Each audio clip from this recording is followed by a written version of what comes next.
Black Star Network is here. Hold no punches. I'm real revolutionary right now. Black power. Support this man, Black Media. He makes sure that our stories are told. Thank you for being the voice of Black America, Roland. Stay black. I love y'all. All momentum we have now, we have to keep this going. The video looks phenomenal. See, this difference between Black Star Network and black-owned media and something like CNN. You can't be black-owned media and be scared. It's time to be smart. Bring your eyeballs home. You dig?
Today is Tuesday, April 25th, 2023, coming up on Roland Martin Unfiltered, streaming live on the Black Star Network. Harry Belafonte, the actor, singer, activist, humanitarian, passed away today at the age of 96. Over the next 2 hours, we will pay tribute to a remarkable human being, a world leader, someone who is the through line from Paul Robeson to MLK to Nelson Mandela.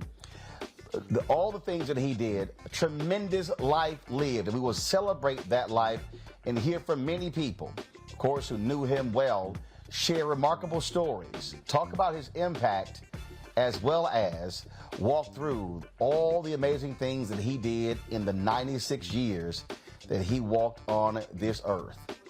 It's time to bring the funk on the special edition of Roland Martin Unfiltered on the Black Star Network. He's got it. Whatever the biz, he's on it. Whatever it is, he's got the scoop, the fact, the find. And when it breaks, he's right on time and it's rolling. Best believe he's knowing. Putting it down from sports to news to politics. With entertainment just for kicks, he's rolling. It's on go, roll, y'all. It's Roland Martin, rolling with Roland now.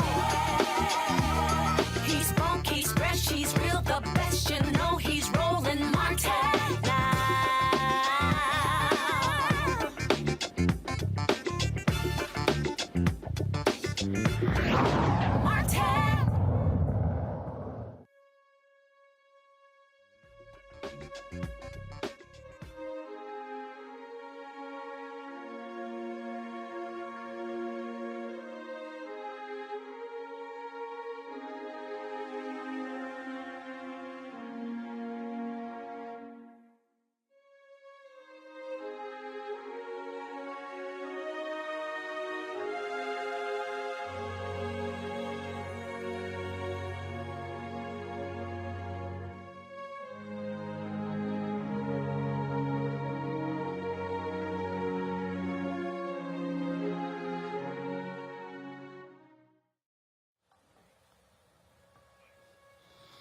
Folks, I'm broadcasting here in Dallas, flying here to surprise my dad. Today is his 76th birthday. And while I was on the plane this morning, flying from Washington, D.C., my text messages began to blow up, alerting me to the passing of Harry Belafonte.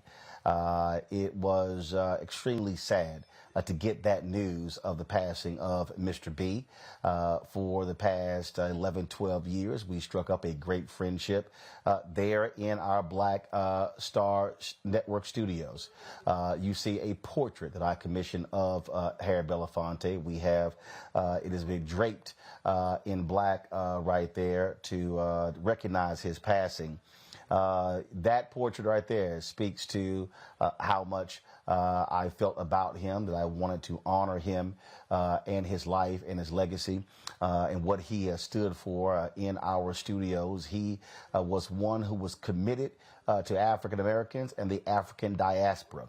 When you look at his life and career, he was simply not just a singer, and he was a great internationally acclaimed singer. He was not just an actor, a great actor as well, but he was indeed an activist, somebody who cared deeply about the human condition, someone who understood the importance of using his voice to speak to the issues that matter, to address those and fight for people all across this world. He was simply not limited to African Americans in this country, whether it was Cuba, whether it was the continent of Africa, whether it was the Caribbean, whether it was Venezuela, Brazil, France, Europe. He was someone who went anywhere in this world and was known as a leader. And for him to pass away, just an outpouring of love and affection from people all across this country.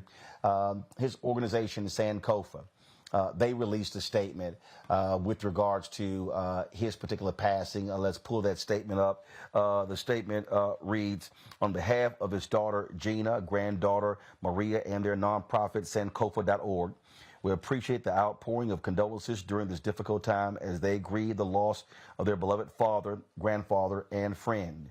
Harry Belafonte was a true icon in the music industry and a tireless advocate for social justice. His legacy will live on through his music, his activism, and the countless lives he touched. The family and organization would like to thank Harry Belafonte's fans and supporters for their kind words and condolences.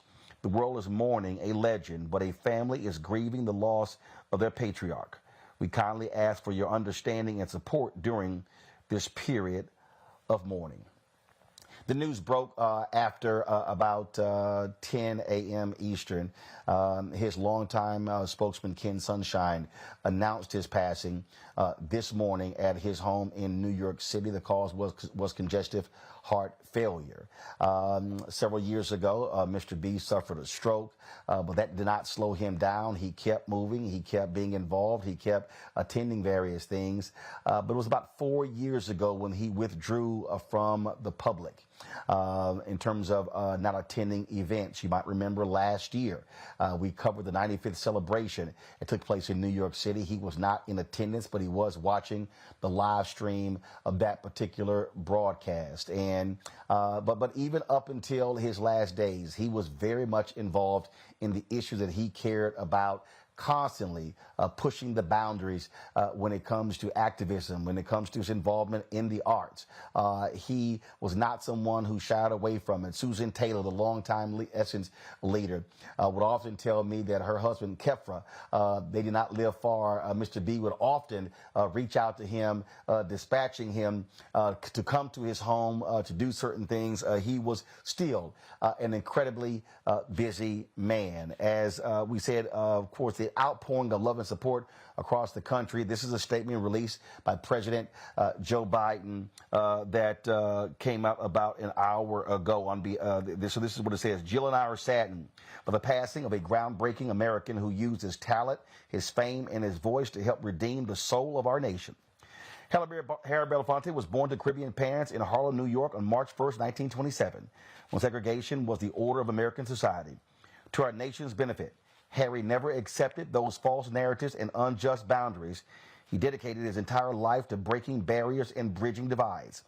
As a young man motivated to find his purpose, he became mesmerized by theater when he saw a performance of the American Negro Theater in Manhattan. As one of America's original breakthrough singers and performers, he would go on to garner a storehouse of firsts. The first black matinee idol, the first recording artist to sell over 1 million records. The first black male Broadway actor to win a Tony Award, the first black producer to win an Emmy Award, and one of the highest paid entertainers of his time, among other accolades. But he used his fame and fortune for the public good throughout his extraordinary career. He became a powerful ally of Dr. Martin Luther King Jr. and other giants of the civil rights movement. He raised money and donated resources to post bail for activists, jail for acts of civil disobedience. He provided the critical funds to launch the Freedom Rides. He lobbied against apartheid in South Africa for the release of Nelson Mandela. Was one of the visionaries behind We Are the World, an innovative record released to raise millions of dollars to support humanitarian aid in Sudan and Ethiopia. For these and other humanitarian and artistic efforts, he was conferred with a Kennedy Center Honor, the National Medal of the Arts, and a Grammy Lifetime Achievement Award. Harry Belafonte's accomplishments are legendary, and his legacy of outspoken advocacy, compassion, and respect for human dignity will endure. He will be remembered as a great American. We send our deepest condolences to his family and legions of admirers across the country and the world. Vice President Kamala Harris also released a statement. We're going to have that later for you in the show. Folks, over the next couple of hours, we will hear from a number of people who want to share their thoughts and reflections with regards to Mr. B, folks who worked closely with him. You will hear from actors Wendell Pierce, director Spike Lee, Dr. Greg Carr, Department of Afro-American Studies at Howard University, Rashad Robinson. We'll hear from so many other folks as they share their thoughts and reflections about the passing of the legendary, of the icon, Harry Belafonte. We'll also, folks, be sharing with you a number of interviews that we did with folks at his 95th birthday celebration. We broadcast live there in New York.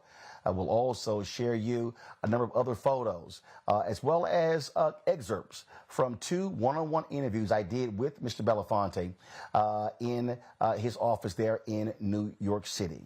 Going to go to a break. We'll be right back for the special edition of Roland Martin Unfiltered as we honor the life and legacy of Harry Belafonte, who passed away today at the age of 96. We'll be right back on the Black Star Network.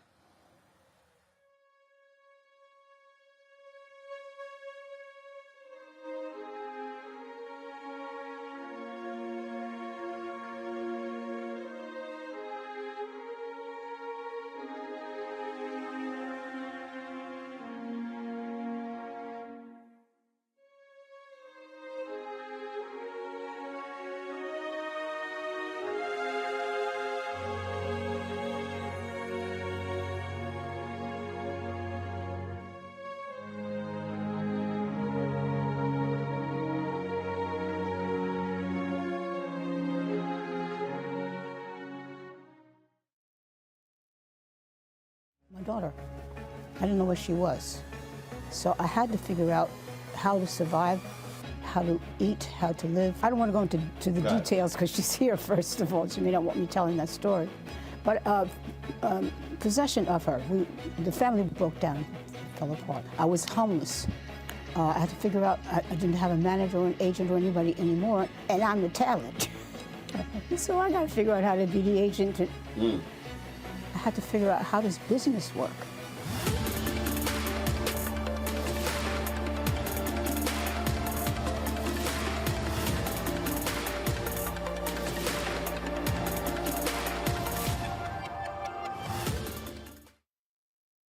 When you talk about blackness and what happens in black culture, we're about covering these things that matter to us, speaking to our issues and concerns. This is a genuine people-powered movement. There's a lot of stuff that we're not getting. You get it, and you spread the word. We wish to plead our own cause. Too long have others spoken for us. We cannot tell our own story if we can't pay for it. This is about covering us. Invest in black-owned media. Your dollars matter. We don't have to keep asking them to cover our stuff. So please support us in what we do, folks. We want to hit 2,000 people, $50 this month, raise $100,000. We're behind 100,000, so we want to hit that. Y'all money makes this possible. Check some money orders. Go to P.O. Box 57196, Washington, D.C. 20037-0196.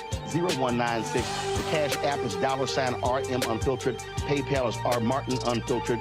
Venmo is RM Unfiltered. Zelle is Roland at RolandSMartin.com. Let's talk about your longtime comrade in arms, Harry Belafonte. He is a tremendous individual, just an amazing life. Why did you want to be here to make sure that you celebrated his 95th birthday? Because a long time ago, when I was a very young chap, he recruited me. He goes to recruiting people. That's what he does. He comes and say, how many people want to walk with him? You know, there's an event, there's an issue, you know. I say, he says, I walk with Mandela, I walk with King, I walk with Malcolm, I walk with all of them. And that's what he brings to the table. He brings authenticity. He's always brought authenticity. And that's what Harry Belafonte is about. One of the other thing is he's always, of course, he's always got loud sounds in New York City. One of the things that he's always been about as well is understanding the power of celebrity, but using it to be a change agent as well. And he said it was Paul Robeson who passed that it is what Paul say, that artists are the gatekeepers of truth. That's Carrie. He said that we have a responsibility, not only as citizens, but as artists as well. And that's what Harry has stood by. And that's what this 95 years of commitment from the first time. Imagine him sitting around at 19 years old with W.B. Du Bois, Robeson, of them sitting around. And you can imagine them sitting, Langston Hughes, them sitting around, Ossie Davis, Ruby Dee. I mean, at a time of an extraordinary change post-World War II United States, the changes that need to happen and destined to happen, he was right there as an artist, an activist, and a citizen. Got it.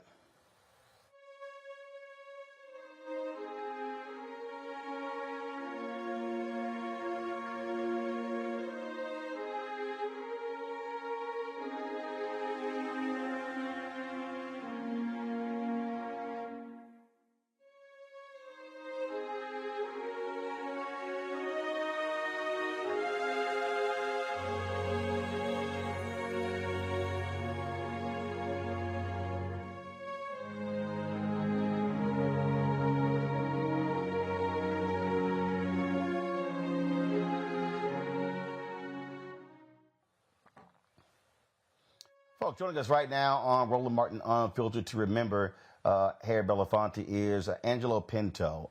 He is the co-founder of Until Freedom and an activist in residence at Yale University. Rashad Robinson is the president of Color of Change. We also have Dr. Greg Carr, Department of Afro-American Studies at Howard University. Glad to have all three of you here. Greg, I want to start with you. In the open, I talked about the through line, and that is Paul Robeson, the great activist, entertainer, someone who understood the importance of activism. He was a mentor to Harry Belafonte. So when you think about Harry Belafonte, again, living 96 years, he is the connect from Paul Robeson to Dr. King to Nelson Mandela and to so many others. This is someone who you cannot just say, oh, this is somebody who was just busy in the 50s and 60s. His activism, being on the front lines, extends to present day folks in Hollywood, Jesse Williams, Jamie Foxx, Seth the Entertainer, and so many others. Absolutely. He is the through line. First of all, condolences to the entire family, his wife, his children, his grandchildren, to the entire community, to you, Roland. I know you knew him very close to Mr. B. Happy birthday to your pops, by the way. That's a beautiful thing. Yeah, man, Harold George Belafonte Jr. He made his 96th birthday. He was born March the 1st, 1927. His father from Martinique, his mother from Jamaica. Born in Harlem, but they returned to Jamaica. He was with his mother and brothers when he went back there for a few years before coming back in 1940. Some people call him a high school dropout. He did indeed leave George Washington High School in Upper Manhattan in 1944. Joined the Navy, and in fact, that's where he met his first wife, Marguerite. He was in D.C. in the area, and she was at Hampton University, a psychology student at the time, and they got married, I think it was 1948. But anyway, I went through all that to say his foundation, in fact, was the African diaspora. And Paul Robeson was a huge influence on him, but he was not Paul Robeson, and he was very clear about that. Paul Robeson's career was destroyed by this country. And Harry Belafonte made a very deliberate choice to try to thread the needle between standing in his beliefs, standing for his people, and somehow using commercial success to leverage resources. He's very clear about that. Belafonte was not completely entrenched in bringing the past forward as the past. He was known as the Calypso King, which caused some controversy because he wasn't from Trinidad. Some of the Trinities said, we got our own king. We anoint the king at Carnival. Belafonte's point was, I am anchored in tradition, but I don't just bring tradition forward. I sing my song. And he learned that from Paul Robeson. When you see him there with Martin King, it's important to remember, and folks might want to jot this down, the Committee to Defend Martin Luther King, when the state of Alabama tried to put Dr. King in jail for tax evasion. That's when Belafonte and his friend Sidney Poitier began to leverage their contacts and build their abilities to create what we will never see again in terms of a single entertainer. And that is someone who reached into all the worlds and leveraged resources. Harry Belafonte put the financial floor in many ways under the Student Nonviolent Coordinating Committee, injected it into the SNCC. When King said, yeah, you can raise money to help me pay for lawyers, and by the way, King won that case, he said, but I also want you to put together money for a bail fund. Thousands, tens of thousands, hundreds of thousands of dollars, sometimes traveling south in suitcases, brother. And as I know, you know, Roland, you probably played some of those interviews, Y.T. Walker and Andrew Young and them say, you know, we go to New York to that apartment that Belafonte had, and I want to hear the other brothers, so I'm going to end with this. And we get suitcases of money and bring it south to fund the movement. But the place that Belafonte lived in there on the west side of Manhattan, that apartment, fascinating. His first wife, Margarita, they were trying to rent and then to get an apartment on the east side of Manhattan, and these white folks would not allow them to rent. So what did Belafonte do? Formed a corporation with some white dudes, created the corporation, bought an apartment building, and then leased out the 5th floor of it to himself. And that was the place where Belafonte and crew created a whole institutional process for putting an economic floor under the civil rights movement, something Paul Robeson was robbed of his ability to do by the very country that persecuted him and in many ways embraced Belafonte, not realizing that Belafonte in some ways was the inside man to Robeson's outside man. Rashad, if anyone reads the memoir of Harry Belafonte, they will realize that he was very cognizant of how Paul Robeson died, essentially broke. When the federal government took his passport, he could not make money performing, and in the last years of his life were extremely difficult. Belafonte said he wasn't going to allow that to happen, so he was very smart with his money, and he also diversified his money, but he never allowed that to stop the activism. And what I want people to understand is that folks like you and so many others, he was very much about connecting with young activists today and serving as an elder, not pushing them away, not lecturing them, but saying, let me embrace, let me help build, and frankly, use what I have to help these upstart organizations and activists all across the country, men and women. Yeah, I mean, he provided so much historical context and was so comfortable doing it, so open to spending time providing stories from the past, listening to what the current challenges were. You know, I think about all the ways in which he kept wanting and open to adding more chairs to the table. I think of a number of different times that I had the opportunity, but I do want to just start off by once again also sending my condolences to the family, to his wife, and to all of his kids. I'm thinking a lot right now about my dear, dear friend Gina, Gina Belafonte, who I just was talking to 2 weeks ago about some shared work in the culture and media space and all the work that she's continuing to do. And, you know, Roland, we were just together with her at his 95th celebration where Sankofa honored me in Color of Change with a Human Rights Award. But thinking about some of the times where I was able to be in the room and where he used his platform to uplift the work of Color of Change, the work of other organizations that he helped to start. And I know Angelo is going to talk about his work and his contributions to the work here in New York and the work around the country. But he was unapologetic about charting a clear line to justice and freedom, and then to inviting people to be on that road, and then to constantly providing the kind of stories and frameworks and background that both challenged and inspired us, but made us feel like we could be part of this work. I also think about from my own work and the work of doing culture change advocacy, of being able to sort of meld arts and culture with political and policy change. And there was just no one who did more to show us what was possible, to create possibility models than Mr. B.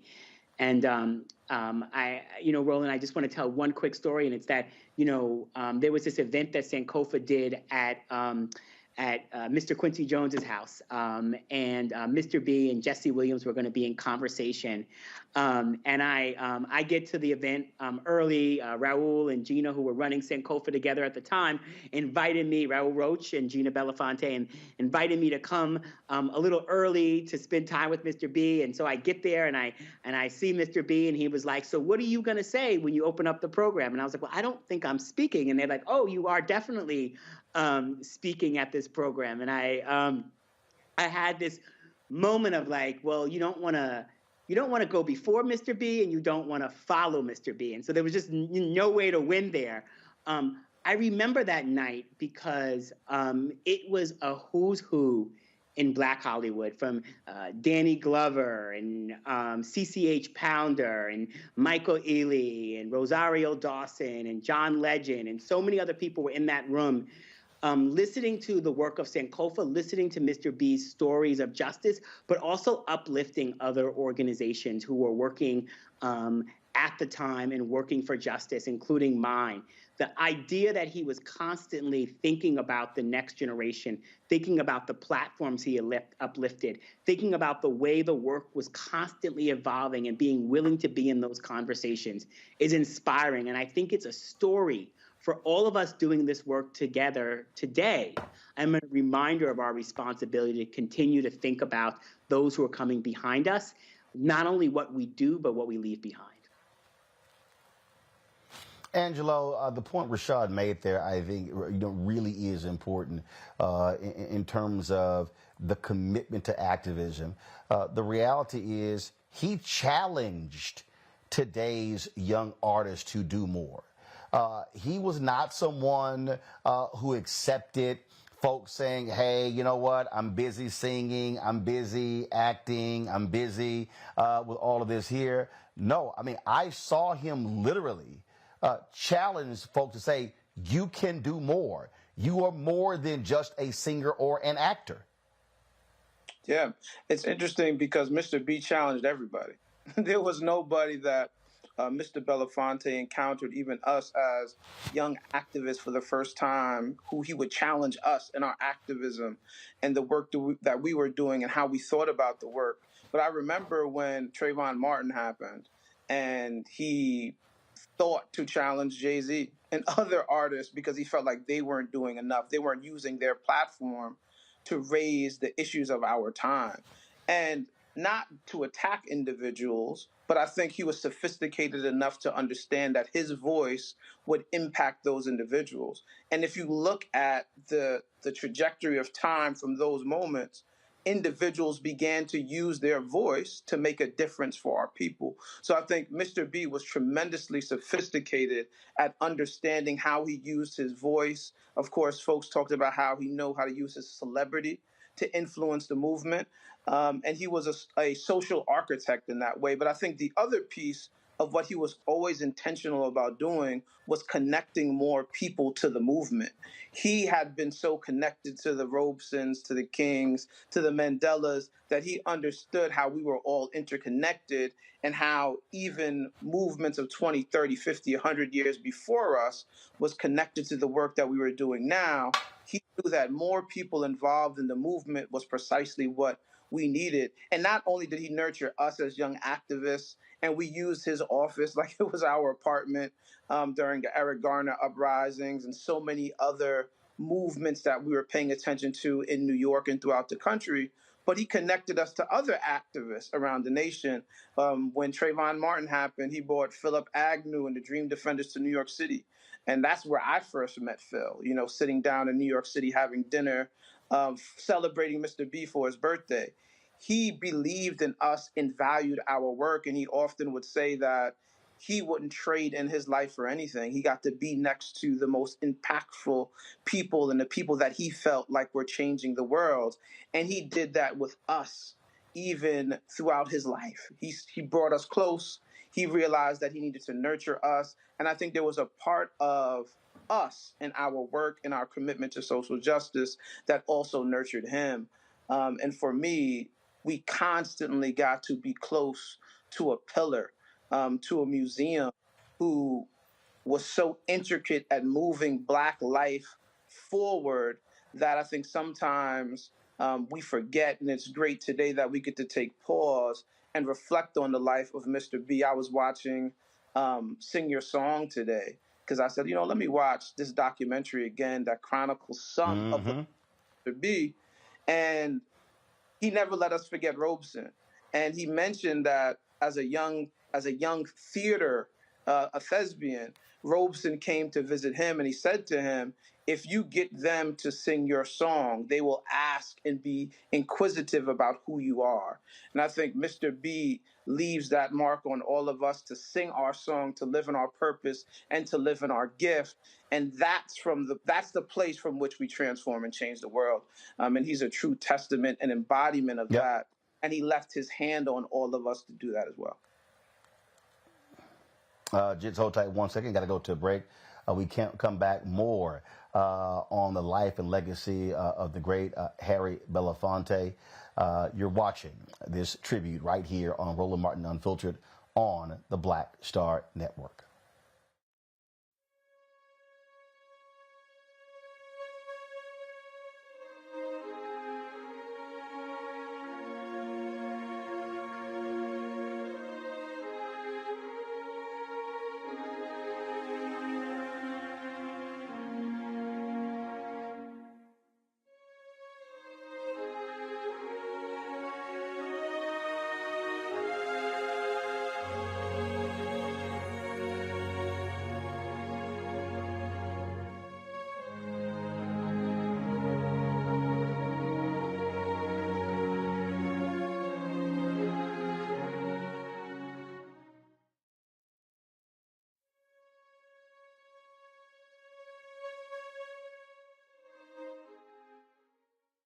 Hatred on the streets, a horrific scene, a white nationalist rally that descended into deadly violence. White people are losing their damn minds. As an angry pro-Trump mob storms the U.S. Capitol, we've seen shooting. We're about to see the rise of what I call white minority resistance.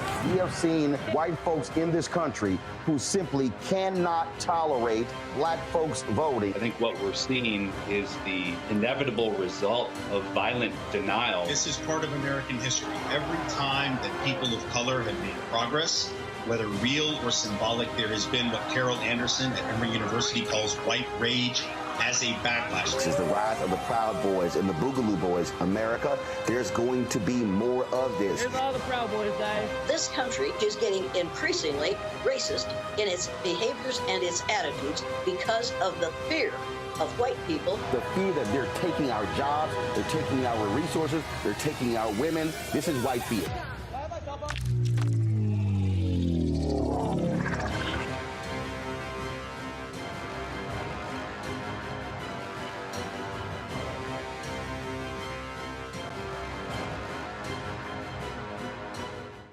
On a next, A Balanced Life with me, Dr. Jackie, we talk about a hard, cold fact. Not all healthcare is created equal in this country, especially if you're a person of color. So many of us, Black families, we rely upon each other heavily. A lot of us aren't necessarily sure how to best communicate with our healthcare providers. How to take charge and balance the scales. Your life may depend on it. That's next on A Balanced Life on Black Star Network.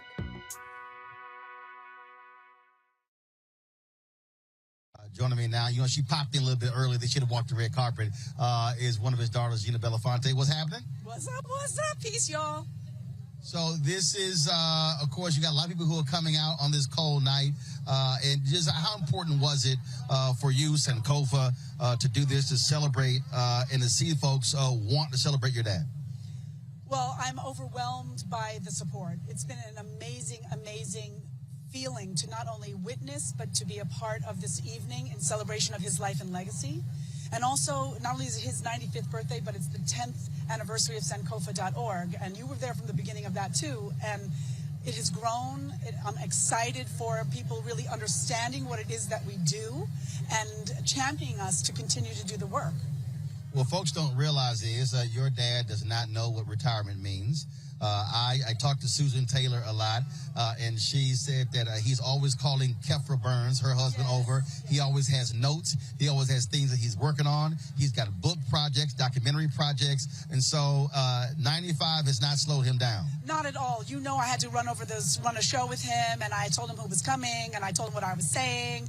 I left a few surprises for him because he will be watching this tonight, and I wanted to just have my daughter come over. This is hello, granddaughter Maria, and she's here celebrating. She also works with us at Sankofa.org. She runs our social media. She helps me get all the T's and the I's dotted and crossed. And she also is a budding and wonderful director in her own right, an actress. And I'm just really excited that we were able to have generations in the hall tonight. So he would not let y'all do this on your own? What do you mean? We did it on our own. Yeah, but you still had to run all that stuff by him.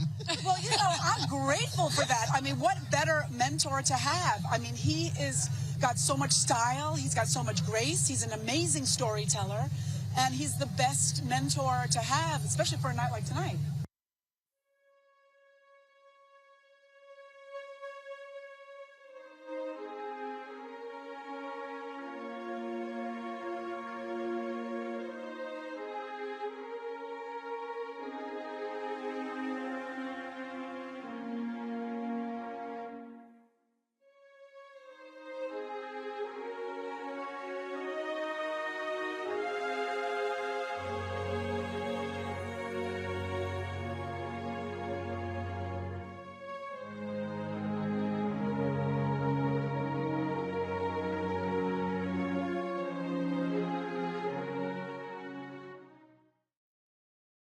Across, you're combining music and art dealing with social justice.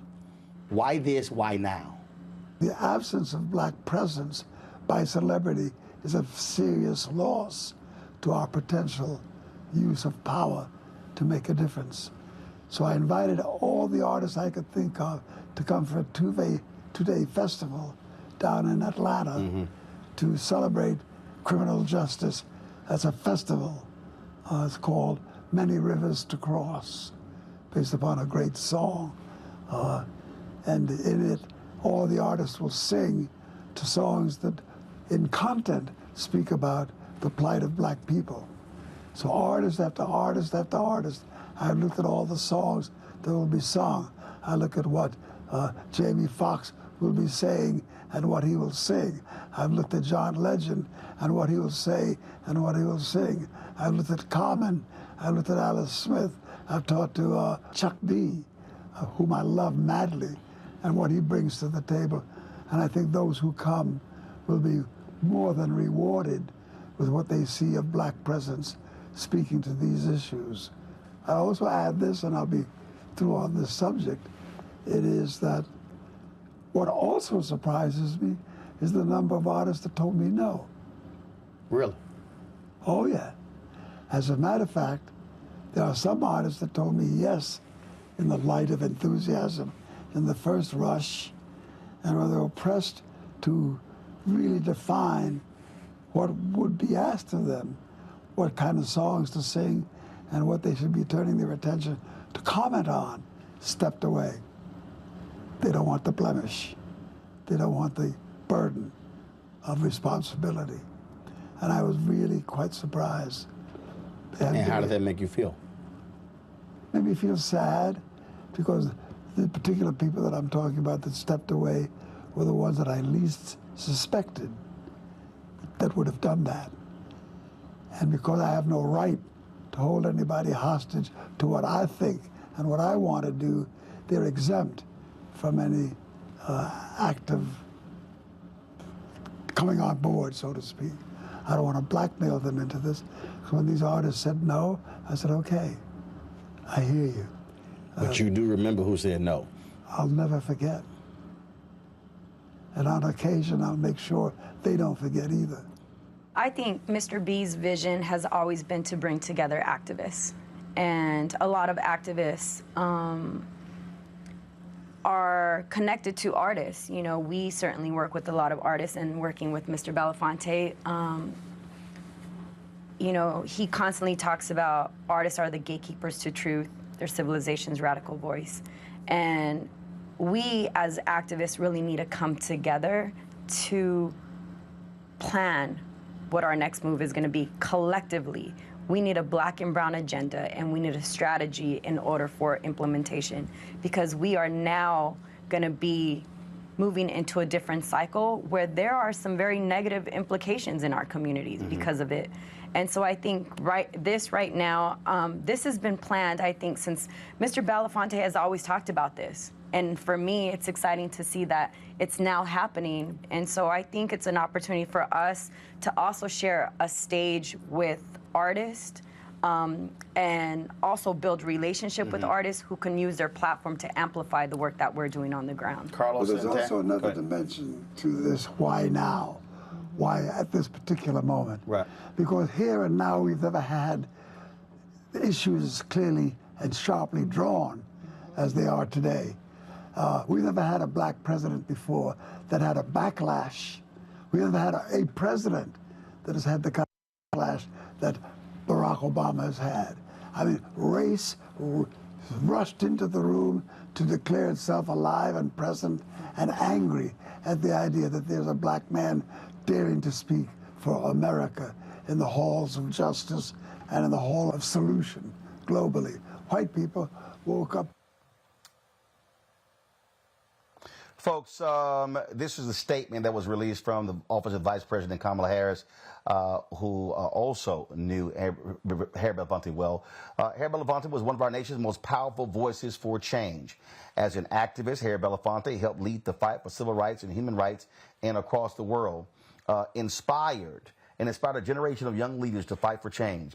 He used his voice and resources to champion the cause of racial justice, speaking out for freedom alongside Dr. Martin Luther King Jr., and supporting organizations like the Student Nonviolent Coordinating Committee and the Southern Christian Leadership Conference. On stage and on screen, the King of Calypso captivated audiences around the globe. Like all true patriots, Harry Belafonte had the ability to see what could be and had the courage to work to realize that vision. He fought to help America live up to our highest ideals: dignity, equity, and justice for all. For years, it was my honor to call Harry a dear friend and rely on his wisdom and counsel. America has lost a giant. Today, Doug and I are praying for his family and loved ones. One of the things that I think is important here, Greg Carr, for people to understand is that Harry Belafonte was not one who was afraid to challenge America, to challenge political leaders. He was extremely vocal against President George W. Bush when it came to war, and he challenged black leadership to also do more for African Americans, for the African diaspora. He absolutely did.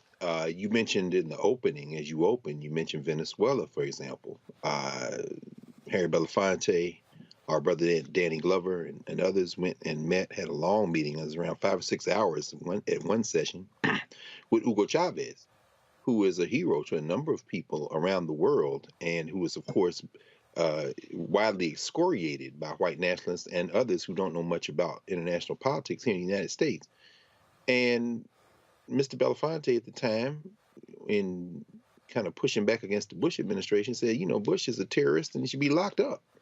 In fact, if you remember, and of course you do, and, you know, back in 2006, Belafonte said after criticizing George Bush, he was disinvited from delivering the eulogy at Coretta Scott King's funeral. This is the same Coretta Scott King, of course, and of course, her children and Martin Luther King's children talk about the fact that Mr. B and Sidney Poitier and so many others raised money, as they did for the widow of Malcolm X, Betty Shabazz, and her children, to help put a financial floor under them. Of course, Mr. B took out very quietly insurance on Dr. King in the case of any tragic events. And, you know, he put that financial floor under them, but he was disinvited from giving the eulogy because he criticized George Bush.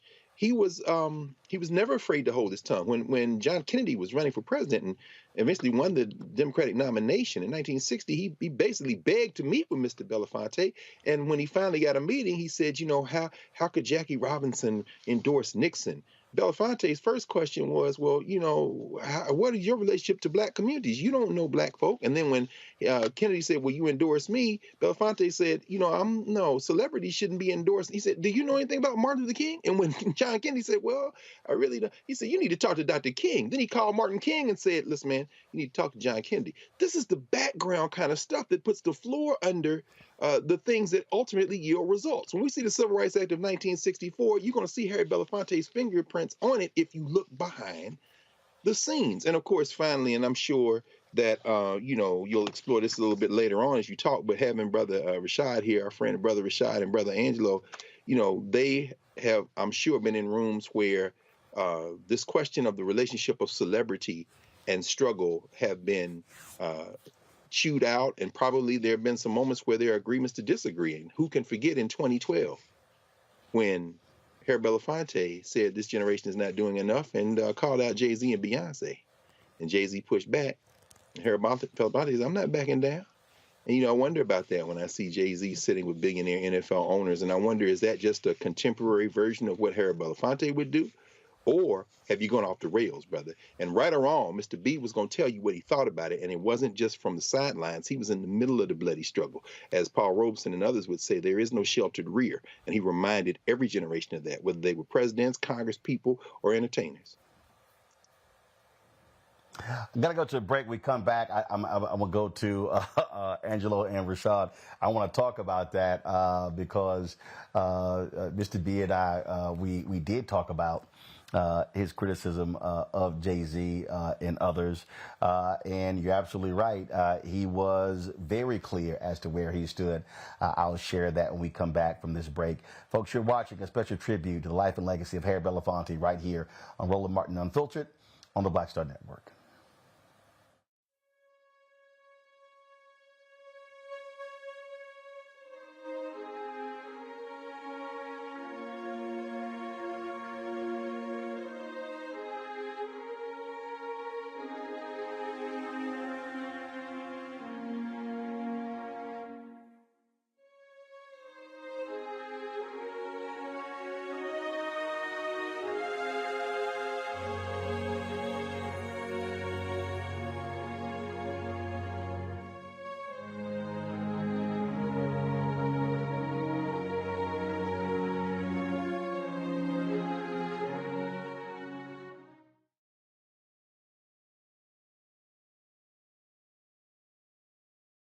Next on the Black Table with me, Greg Carr.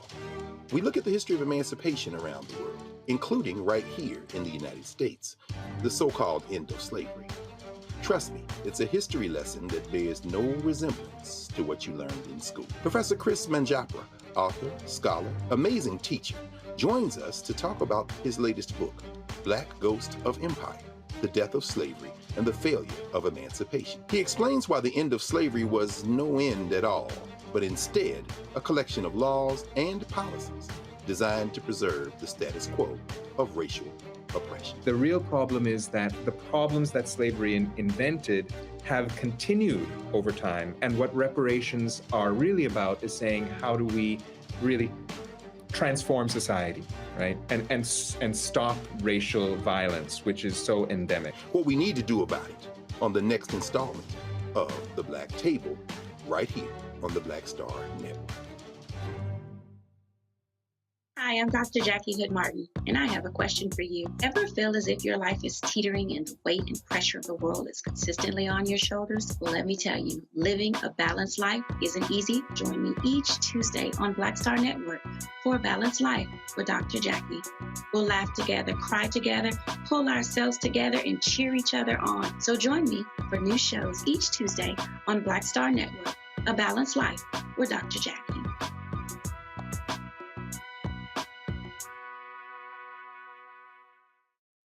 Harry Belafonte, 95 years of an amazing life. You know, he's such a gift. We thought he was a gift because he looked so fine and he sang so beautifully. He made us feel light and happy. He made us feel romantic. He's made us feel deep when it touches your heart as an entertainer. But he has changed our lives as a man. He's always shown up for the people, for all people. He's shown us that we have a voice, and that not only every voice, every vote, every step, every hand reaching out to touch another hand that have shared concerns, that's power. So he's given people around the world agency. You know, if that's not something to celebrate, nothing is.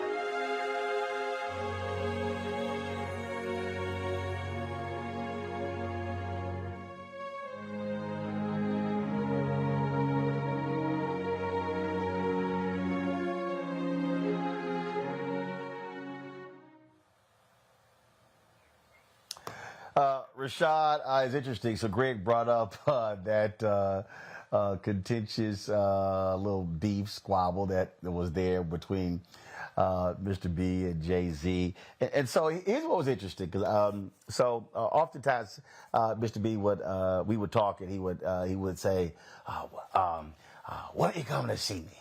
And I would be like, all right, just let me know when. I'll hop on the train to come to New York. So I go to New York, and we're in his office, we meet, and then we later go out to dinner. And so we were sitting in his office, and I remember, bringing up the whole Jay-Z. And he goes, fuck Jay-Z. I don't have time for this shit. I got real issues to be focused on. And I cracked up laughing. And then, of course, later, Remember Jay-Z, of course, and he told me what happened. And he said he was somewhere, and someone asked him a question. It was a news conference, and so he answered the question. He said, look, you asked me a question, I'm going to answer the question. Jay-Z, of course, later makes reference to that in one of his songs. They later reconcile. They actually sit down. They talk. They visit numerous occasions. Because I remember it was a comment Jay-Z made about his presence was charity, and that rubbed a lot of people the wrong way. But it was one of those things where they actually sat down and talked and communicated, and that's the thing. Harry Belafonte was someone who had no problem picking the phone up and saying, let's talk about these things, about these issues. And that was something that I think was critically important. So everybody, of course, people love talking about the beef, but they don't want to talk about really the conversations and the learning and the educating and the dialogue that happened after that issue. You know, Roland, actually, that is such an important point. And I think that in some ways is so much kind of undergirds how I think about Mr. B, because he had so much standing because he was constantly doing the work. And he was doing the work when there were no cameras, when there were no reporters, when there was no publicity. He was constantly doing the work. It is actually so kind of appropriate and eerie. Just yesterday, I was in D.C.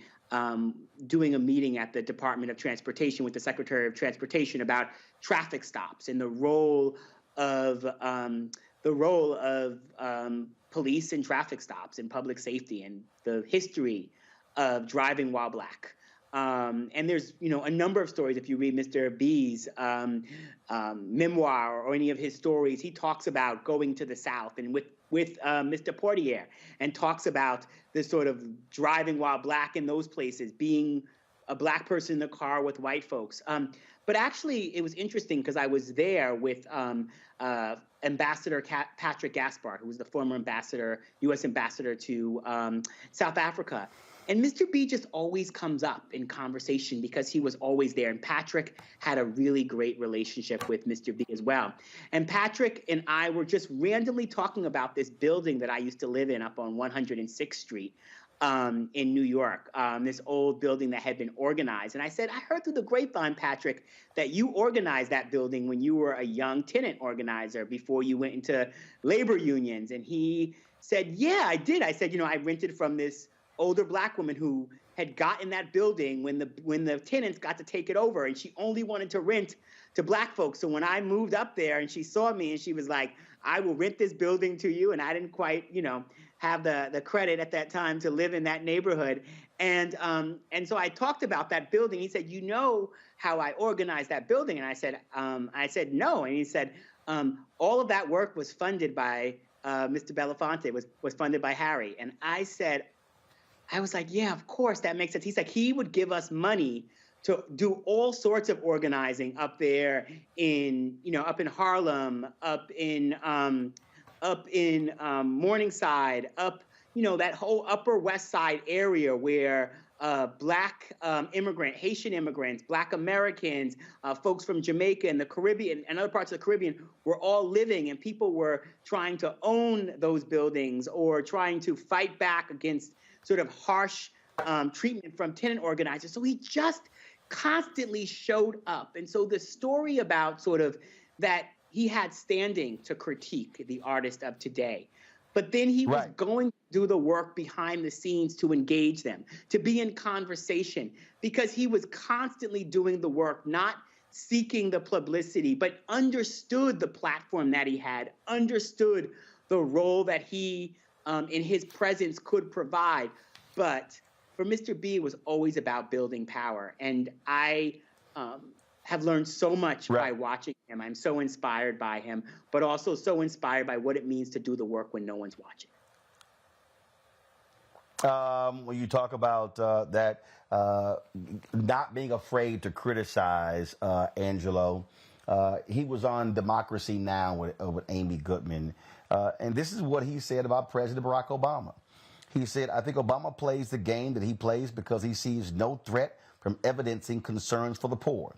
He sees no threat from evidencing a deeper concern for the needs of black people as such. He feels no great threat from evidencing a greater policy towards the international community for expressing thoughts that criticize the American position on things and turns that around. Until we do that, I think we will forever be disappointed in what that administration will deliver. In his book, he talked about his mother being poor and talked about just what it did to her.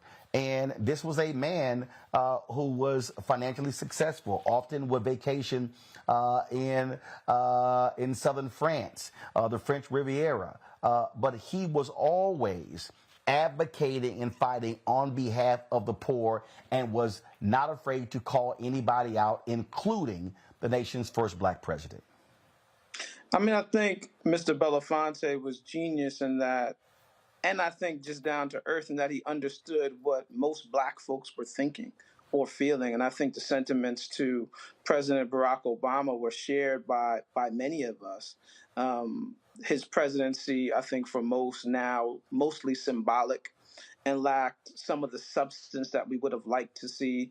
And to Professor Carr's point, in many ways, Obama was kind of a super inside man.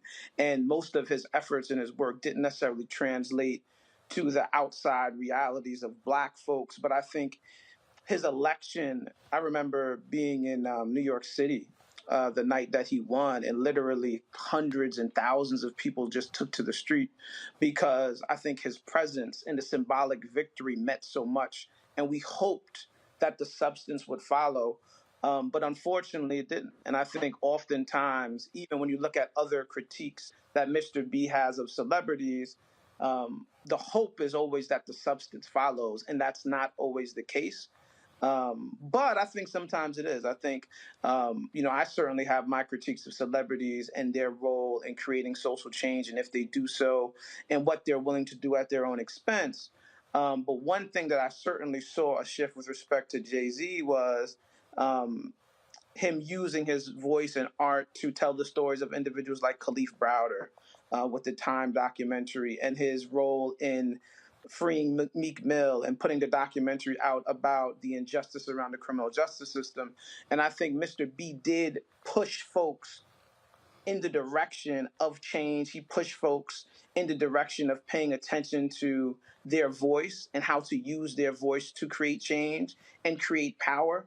And I think that's the sentiment that I remember most and I try to lead with, because I think there's moments for me, certainly, where I want to say, F certain celebrities, and they're not going to live up to what we need them to be. But I think Mr. B also created the space for grace, and he created the space to invite people in with the hope, and I think with the urging that they will do better, and their better will also contribute to our collective efforts for, transformation and liberation. Indeed, Angelo, Rashad, we surely appreciate both of you joining us today, sharing your thoughts and reflections about Harry Belafonte. Thanks a bunch. Folks, got to go to a break. Greg Carr, you stay right there. Folks, got to go to a break. We come back. We'll hear from Carmen Perez, one of the young female activists who Harry Belafonte personally embraced, recruited, and mentored. We'll also hear from Mark Morial, CEO of the National Urban League. Spike Lee sent us a video tribute about Harry Belafonte. Greg Carr referenced that issue with Harry Belafonte being invited to speak at the funeral of Coretta Scott King and then having it rescinded. We'll show you the moment when he reconciled with MLK III on that very issue. Lots more for us to share as we pay our respects to an amazing man, the great Harry Belafonte, who passed away today at the age of 96. You're watching Roland Martin Unfiltered on the Black Star Network.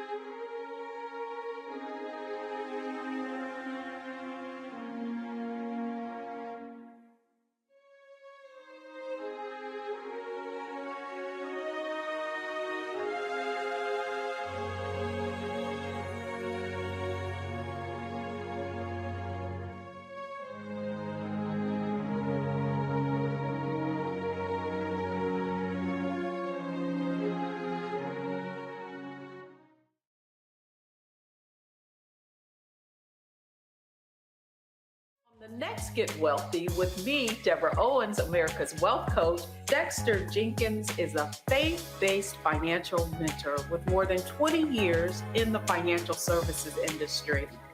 He's passionate about helping families build generational wealth. Even though I'm talking about things like prayer, I'm talking about things about reading the word, I'm talking about things like fellowship, I'm talking to members who are dealing with losing their houses, or I'm talking to members who, because of a lack of the handling their finances, they're working 2 and 3 jobs. And so what I'm finding is that they're not coming to church because they don't have a handle on their finances. We're talking how to get wealthy through faith and our finances on the next Get Wealthy, right here, only on Black Star Network.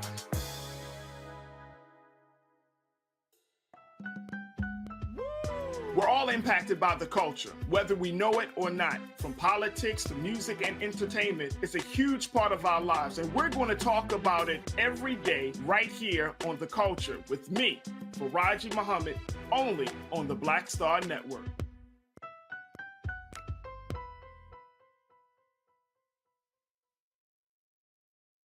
Next guest out here, of course, y'all have heard their voices.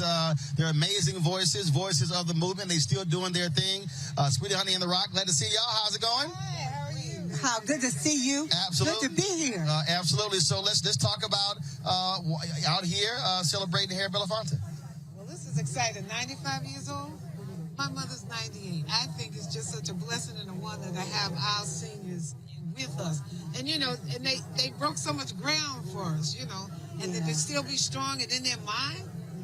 God bless them. I'm happy to be here. We're going to sing for him tonight. And, of course, y'all were out there when he was out there as well during the Black Freedom Movement, putting it on the line. Yes. Well, you know, Sweet Honey in the Rock has you have a long legacy of singing for social justice, singing for people's, I would say, experiences in this American way of life. And so we are just really happy to be able to keep it going. We're approaching 50 years next year. We will have our 50th anniversary. We're still on the battlefield. So what is your favorite Harry Belafonte moment, memory? Ooh, Lord, what you got? Mercy. What you got, Barbara? When we did the event in Georgia, a few years ago, and it was a huge crowd of people. It was very exciting, and it was almost an all-night event. Right. It was a Sankofa Music Festival. Yeah, I was there. You were there. And Mr. B sang. Yes. He said, I have not sung in 10 years. I'm singing for y'all tonight. And yes, he did. I got it on my camera. I got it, and I have it on my phone, too. He also sat down with a lot of young people, and they could ask him questions about his experiences. It's wonderful. Yeah, absolutely. Oh, let me tell you mine. Backstage at Alvin Ailey. And I walked up to Mr. B. I said, when Dali go into a tournament, jump in there, eyes begin to burn. He said, how you know that song? I said, my parents used to play that when we were little, and the company would all be in the living room singing Harry Belafonte songs. I love Mr. B. We call him Harry Belafonte.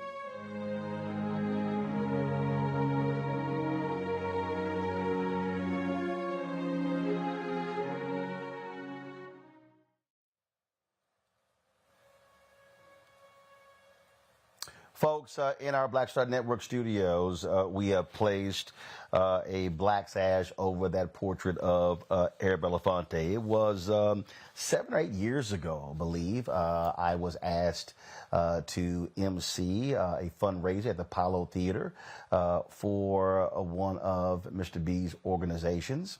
I was happy to do so. The artist who did that piece was there up for the auction. I should have got it that night, but when we built our studios, I wanted to honor him, and so I commissioned that portrait that hangs the centerpiece right there between Ida B. Wells Barnett and James Baldwin.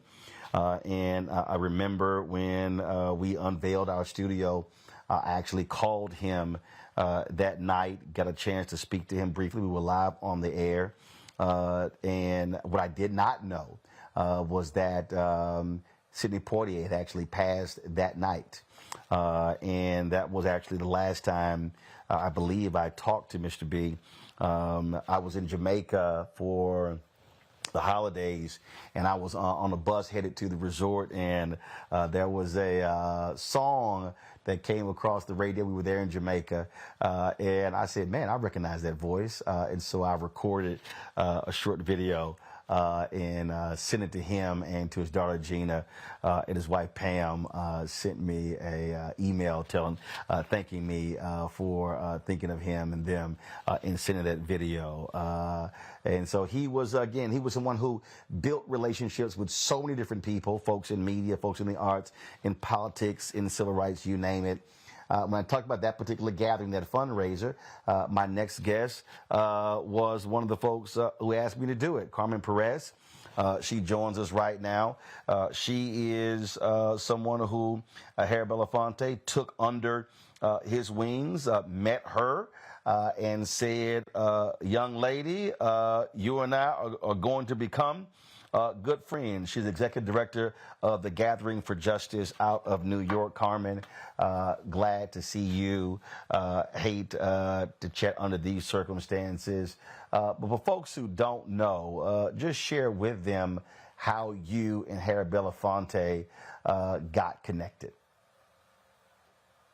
Well, thank you for having me on, Roland, to talk about my dear mentor. I met Mr. Belafonte about 22 years ago through my mentor, Nane Alejandres, from Barrios Unidos in Santa Cruz. And I was just a young woman committed to working with young people that were incarcerated and also men that were locked up in Tracy Prison. I was running the prison project and running program in the detention center and creating alternatives to incarceration. And Mr. Belafonte would attend meetings at Barrios Unidos. And there was a moment in which we had gone to Los Angeles to meet with Father Greg Boyle from Homeboy Industries to talk about a Homeboy coffee. And I was there with Mr. B and Danny Glover and my mentor, Nane. We had driven all night, Nane and myself, to be in LA to meet who we call Uncle Danny and Mr. Belafonte. And I was just there as a fly on the wall. And after that, when Mr. Belafonte had founded the Gathering for Justice and had called his peers from the civil rights movement, people like, Marion Wright Edelman and Ruby Dee, Nane, some of our indigenous elders, he called them to look at child incarceration as an immoral imperative. And again, seeing that I had done work in Santa Cruz when I was brought to Epps, Alabama for the youth and elders convening, he took a liking to me and would consistently ask me to leave Santa Cruz to come to New York and work for him. And at the moment, I didn't realize who Harry Belafonte was. I was, a 26-year-old, 28-year-old young woman. I was actually the same age that he was when he met Dr. King. I believe Mr. B was 28 and Dr. King was 26. And so after a while, a lot of my mentors had said, working for Harry Belafonte is a once-in-a-lifetime opportunity, and you should really take that on. And again, 20 years ago, that wasn't my path. I was committed to staying in Santa Cruz. I loved my life. I loved working with girls. I loved working with the people that I was serving inside the prison and the detention centers. And so I didn't really see myself in New York. But I then accepted his clarion call, and I started working for him. And in 2010, he invited me to be the executive director of the organization. And so I've been working at his feet, I would say, and by his side. I moved to New York City during that time to work closely with him and started building a young workers program for 1199, building the Gathering for Justice and Justice League NYC in New York. But it's been a journey. I made a commitment to my mentor, Nane, who, like I said, is Mr. B's mentee. They're about 20 years apart, so I'm assuming Mr. Nane is now in his 60s or 70s, and he had said, you know, I want you to serve Mr. Belafonte for the rest of his life, and here we are at the end of his life, and it's been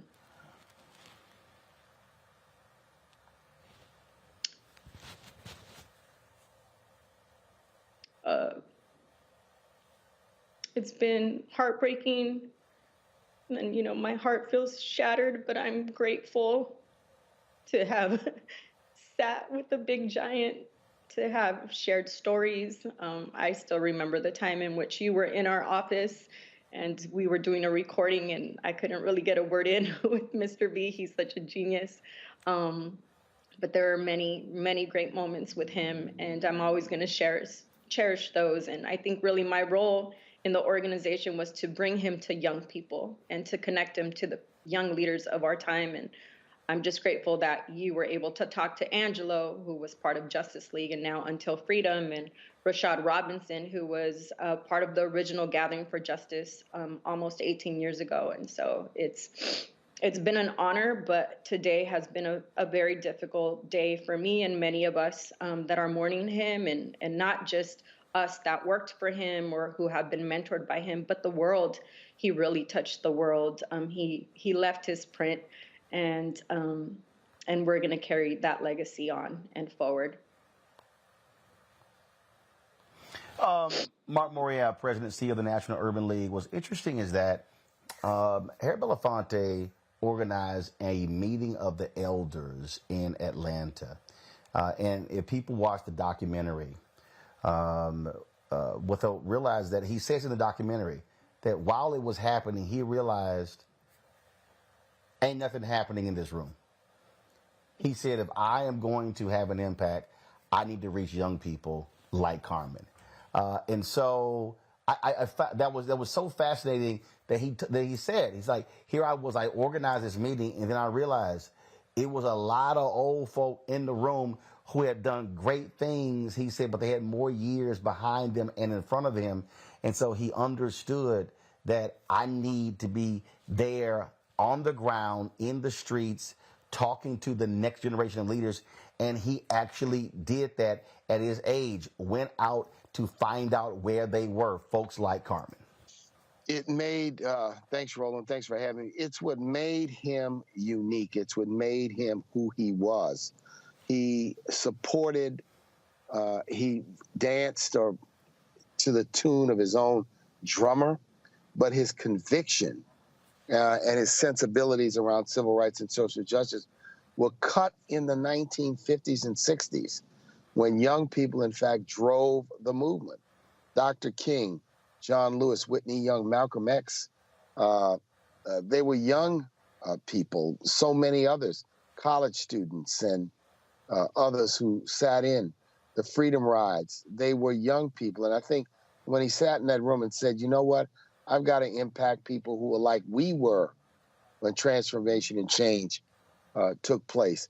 I don't think it's hard for us to understand by placing ourselves in the times of the 1950s and the 1960s, how much of a risk he and Sidney Poitier and others took.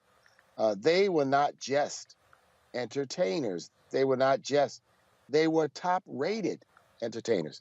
It was Harry Belafonte, who in 1956, with Calypso, sold more records for an individual artist at that time than anyone in history.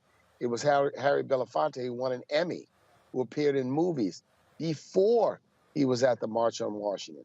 Sidney Poitier, an Academy Award-winning, well-known actor, they were at the top of their game, yet their conviction drove them to support civil rights.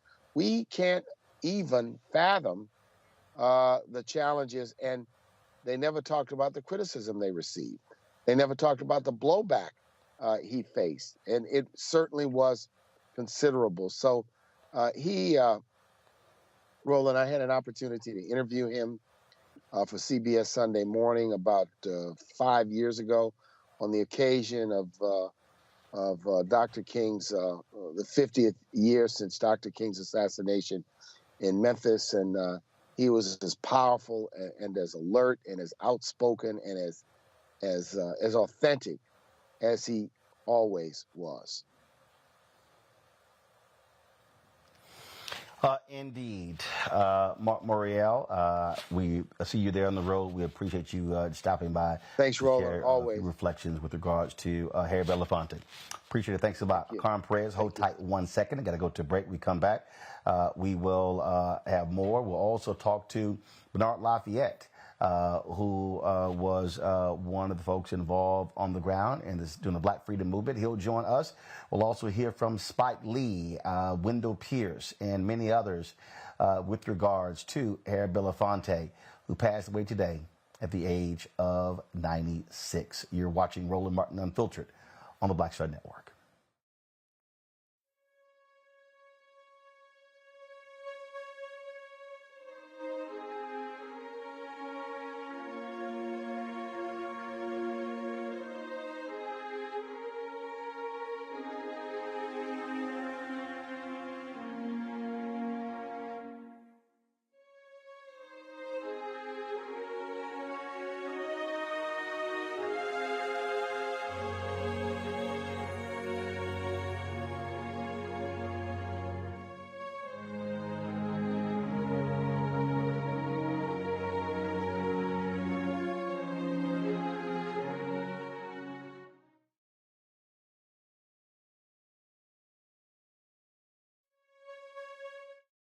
On the Black Table with me, Greg Carr. We look at the history of emancipation around the world, including right here in the United States, the so-called end of slavery. Trust me, it's a history lesson that bears no resemblance to what you learned in school. Professor Chris Manjapra, author, scholar, amazing teacher, joins us to talk about his latest book, Black Ghost of Empire, The Death of Slavery and the Failure of Emancipation. He explains why the end of slavery was no end at all, but instead a collection of laws and policies designed to preserve the status quo of racial oppression. The real problem is that the problems that slavery invented have continued over time. And what reparations are really about is saying, how do we really transform society, right? And stop racial violence, which is so endemic. What we need to do about it on the next installment of The Black Table, right here on the Black Star Network. On a next, A Balanced Life with me, Dr. Jackie, we talk about a hard, cold fact. Not all healthcare is created equal in this country, especially if you're a person of color. So many of us, Black families, we rely upon each other heavily. A lot of us aren't necessarily sure how to best communicate with our healthcare providers. How to take charge and balance the scales. Your life may depend on it. That's next on A Balanced Life on Black Star Network. Mr. B, 95 years. So he says. He says he's 95. I don't know. Because he act more like he's 65. Well, he's 22 as far as I'm concerned, you know. Why was it important for you to come out here to show your love for him? Because he would have killed me if I didn't. And of course, is a great comedian as well. And so glad to see her out here celebrating and feting Mr. Belafonte. And if we can get her real quick, if we get her real quick, if we can get real quick, let's see, India. If y'all can, here we go. Hey, Queen. Come on. Come on now. Come on, you looking great as well. Come on now. I got my summer dress because I can't fit in anything else. Come on. My fellow Scorpio, how you doing? I'm good. Mr. B, 95 years. So he says. He says he's 95. I don't know. Because he act more like he's 65. Well, he's 22 as far as I'm concerned, you know. Why was it important for you to come out here to show your love for him? Because he would have killed me if I didn't. You know, I love Harry. He knows I don't like to be out in public a lot. And so, you know, 95 is a big deal. You know, a lot of people don't make it. But Harry's here, and I want to make sure that I put my little voice in saying, you know, thank God you're still here. And thank God for all the stuff that you did, because you taught us, those of us who could do it, how to do it, you know? Well, I agree. Well, I always love sitting at his feet, listening to him, talking with him. But the things that are interesting, he wants to hear from you. I'm like, no, I want to hear from you. He's like, no, I want you to talk. Well, that's what keeps him going, because it stimulates a conversation that he may not be having with other people. So it's a joy when he wants to talk to you, because when he doesn't want to talk to you, it's very clear. Yeah, that's true. Yeah. That's very true.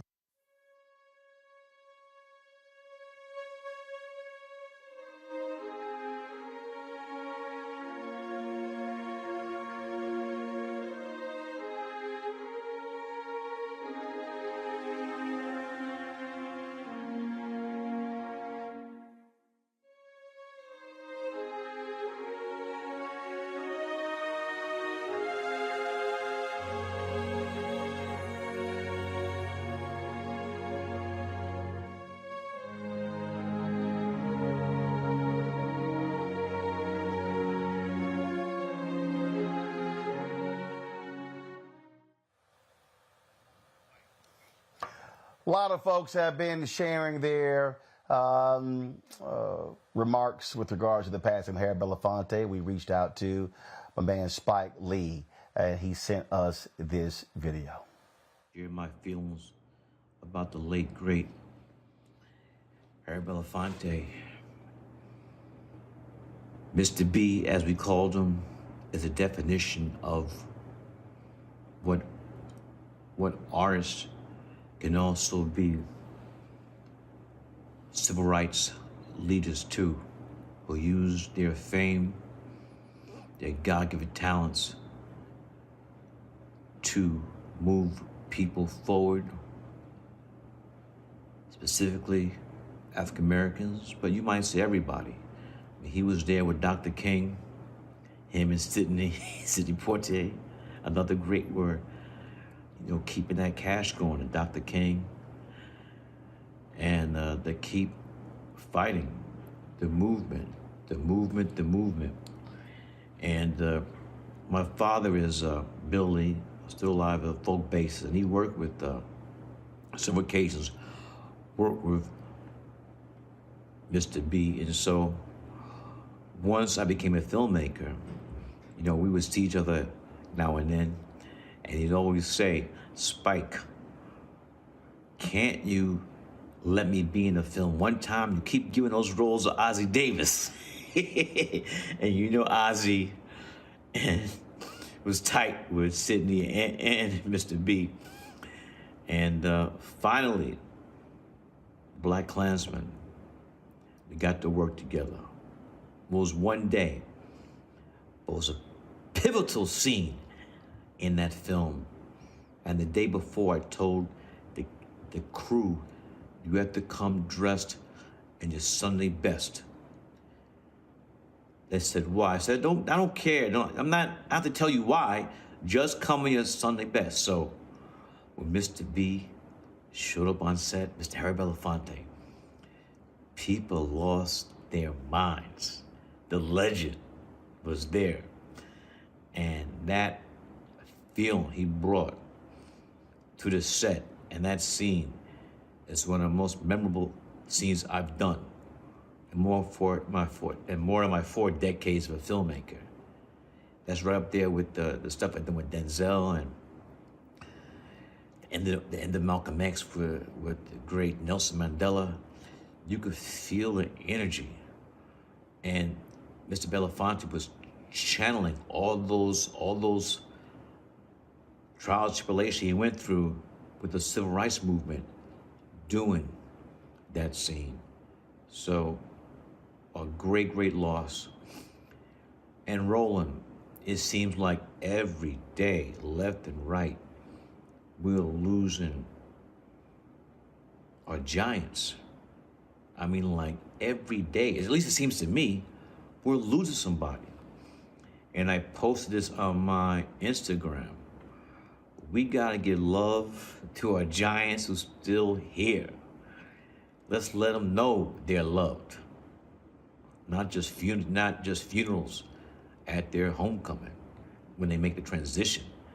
Let's let our giants, our queens, let's put the queens first, our queens and kings, let them know how much we love them and appreciate them while they are still with us in their physical form.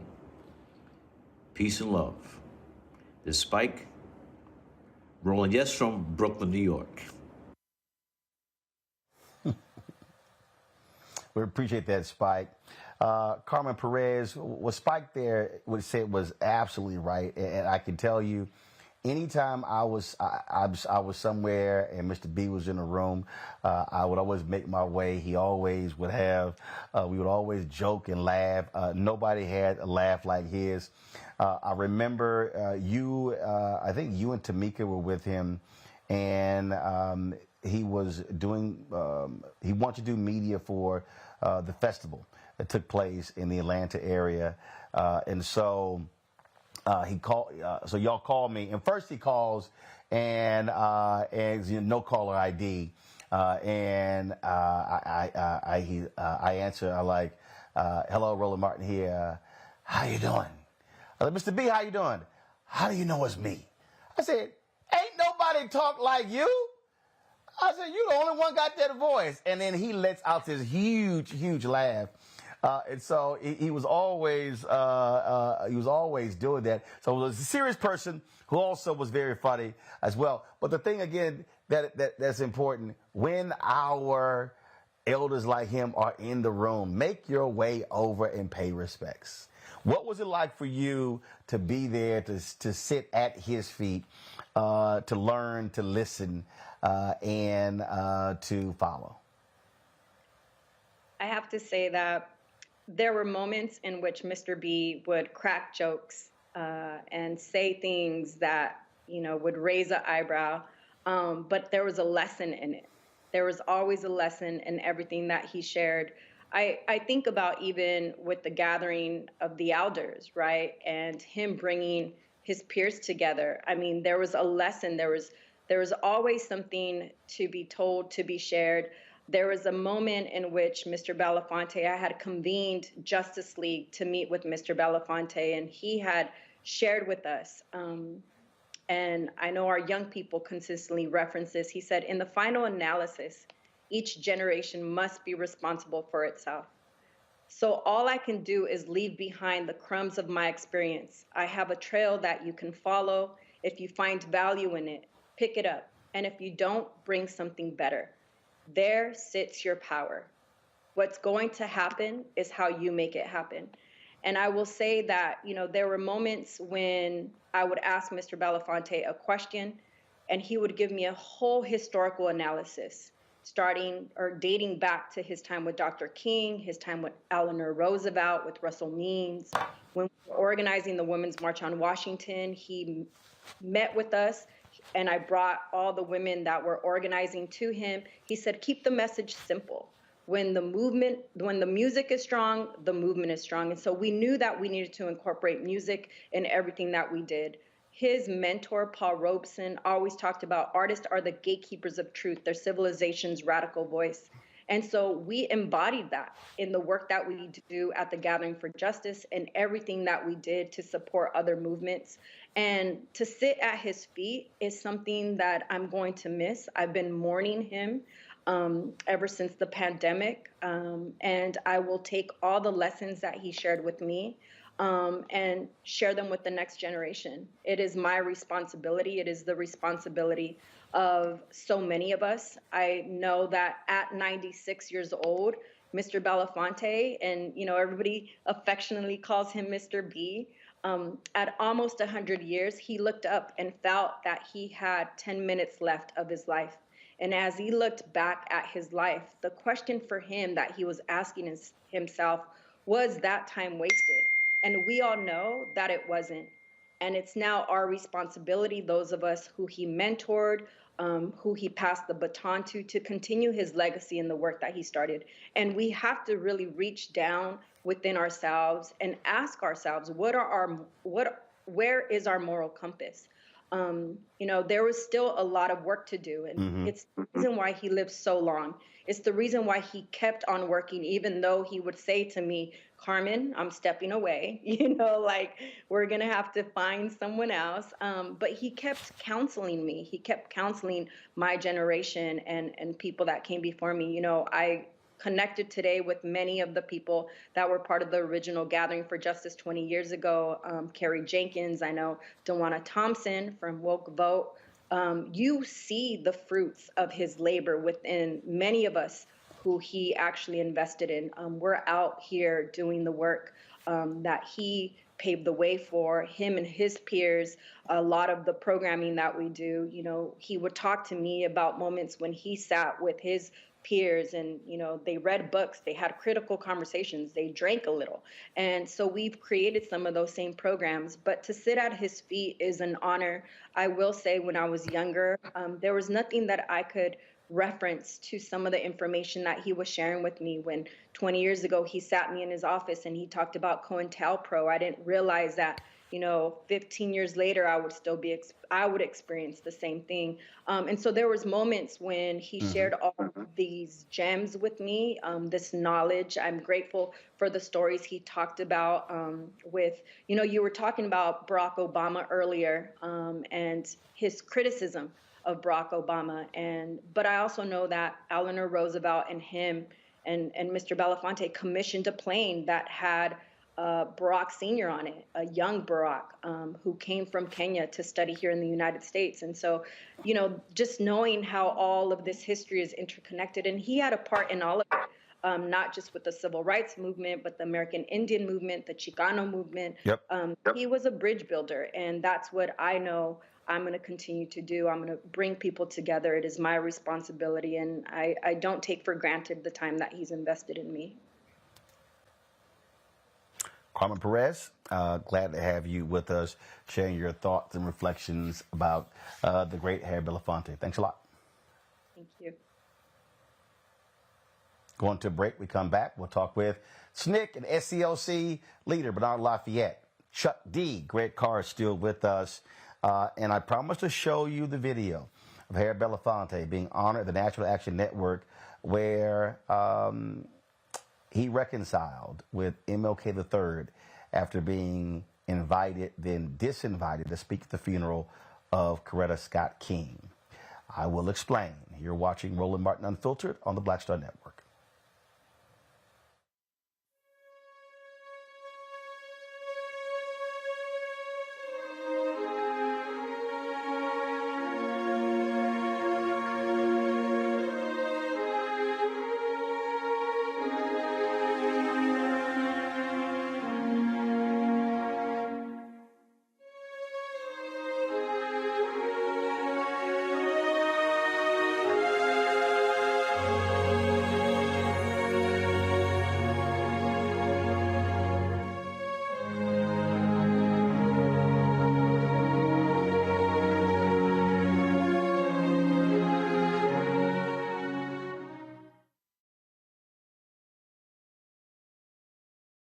Hatred on the streets, a horrific scene, a white nationalist rally that descended into deadly violence. White people are losing their damn minds. As an angry pro-Trump mob storms the U.S. Capitol, we've seen We're about to see the rise of what I call white minority resistance. We have seen white folks in this country who simply cannot tolerate black folks voting. I think what we're seeing is the inevitable result of violent denial. This is part of American history. Every time that people of color have made progress, whether real or symbolic, there has been what Carol Anderson at Emory University calls white rage as a backlash. This is the rise of the Proud Boys and the Boogaloo Boys. America, there's going to be more of this. Here's all the Proud Boys, guys. This country is getting increasingly racist in its behaviors and its attitudes because of the fear of white people. The fear that they're taking our jobs, they're taking our resources, they're taking our women. This is white fear.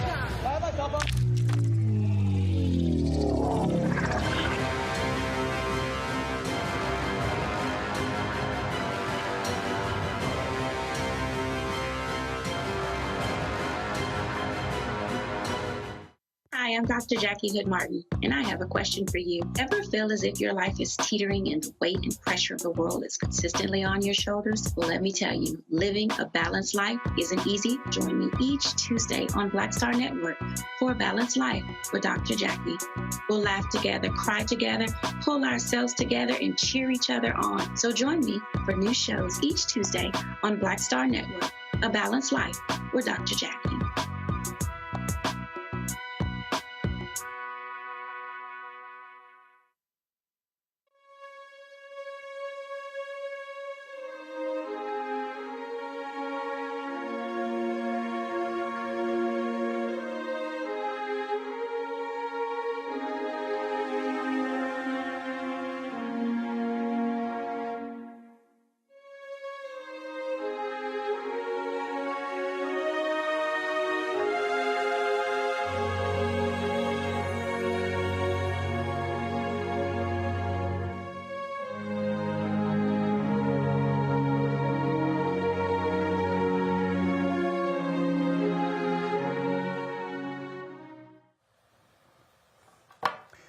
Bernard Lafayette's one of those elders who, when I ease in there, I'm definitely going to go up to him and pay my respects. He joins us right now. He was very much involved in SNCC, the SCLC, numerous groups during the Black Freedom Movement. Bernard, glad to have you here, and I'm sure you crossed paths with Harry Belafonte on many an occasion. Yes, that's true, and it made a big difference to be with him at any time. And I want to say that I'm very sad. I have to admit that I am not ready for him to leave, but I know that we all have to go at some point. But what he left is remarkable in terms of his contribution he made. So one of the first things I want to say is that he is basically responsible for getting the talented celebrities and entertainers together in support of our movement. Had it not been for him, I don't think we would have had the kind of support from our African American entertainers that we had. And he made a difference. And it wasn't the African Americans. I mean, wasn't the African Americans? I'm sorry. Go ahead, Bernard. Go ahead. Yeah, like for example, when we had the Selma March, and we were at St. Jude, it was basically Harry Belafonte who decided that he would have the an event called Freedom Stars, and to help them at St. Jude. That's where we had that meeting before we marched into Montgomery, Alabama. And he was there and made it possible. And there's some things that people don't know that has to be shared.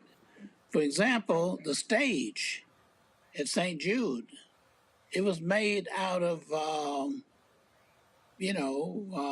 boxes that usually you put caskets in. The funeral homes, in other words, contributed to helping to build that stage. And we were able to put it up and right there at St. Jude, and it made a big difference. And I want to specifically say that Sammy Davis Jr.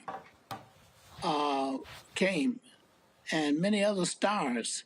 In fact, it called the Freedom Stars, that the event that he wanted to bring all those stars in to support the freedom movement. And that's what he did. And they were there. And I remember Sammy Davis Jr. Had another engagement. And so that meant that he was going to lose that day, which he was already scheduled to do. But Harry Belafonte actually paid the amount of money that Sammy Davis Jr. would have gotten had he did his performance in New York. And then the the people who sponsored Sammy Davis Jr. decided that no, they would go ahead and pay the money because they were very proud that Harry Belafonte took the lead. And that's how he always made us feel. And actually, the Freedom Singers, I mean, I can't tell you how he supported them. And we don't have too many of them left now. But I remember when Dion Diamond got arrested in Louisiana, and we were trying to get him out of jail. And the bond was $10,000 cash, okay? And we as SNCC workers were students and stuff. It was very hard for us to raise $10,000, so James Foreman was very frustrated. And when I went to Atlanta to try to get an assignment to go and do a voter registration project, he said, what we need right now is to help get Dion out of jail. So there was a minister out there in Detroit who wanted to have a mass meeting. And so James Foreman, who was over SNCC, told me that he wanted me to go out there. So I did. And I later went to Selma, but I went out there, and guess what? I found that one of the people in Detroit at that time was Diane Nash's father. And Diane was already in jail in Jackson, Mississippi, because she sat on the wrong side of the courtroom, and they put her in jail, and she was 9 months pregnant. She came out with a statement. When we were trying to get her out of jail, we had the money for her, and she said, any black child born in Mississippi is born in jail. She wouldn't come out. So I found out her father was there. He was a dentist, actually. And I sent for her, and I said, Diane, we need you to come to help get Dion Diamond out of jail. And she did. She came and she spoke. And that was great. In the meantime, Chuck McDew and Bob Zellner had gone to visit Dion, and they'd gotten arrested. They went to visit. And they said, we know it's a conspiracy to overthrow the government in Louisiana because we got all the people there. So anyway, we had to go and raise another $20,000. And Harry Belafonte stepped in. And that's when he invited the Freedom Singers to perform in Chicago, Area Crown Theater. And it was just fantastic. And he helped to make that happen. So that presented the musicians as well as raising money to get Dion and Chuck McDew and Bob Zellner out of jail. And so Harry Belafonte has always been there for us.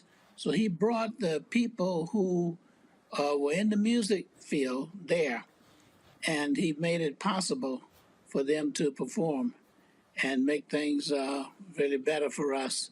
So we felt really supported as young SNCC students because we knew we had Harry Belafonte, and he would always have our back, and he would make the difference. We didn't have to worry about anything because he was able to bring all of those people together. And they were not just singers and entertainers, but they were movement supporters, and they were backers. And so we were blessed. And that's one of the things that made it possible for us to keep going, because we had those kind of people like Harry Belafonte. And I relate to him because I have some West Indian background as well. They from the Bahamas, okay?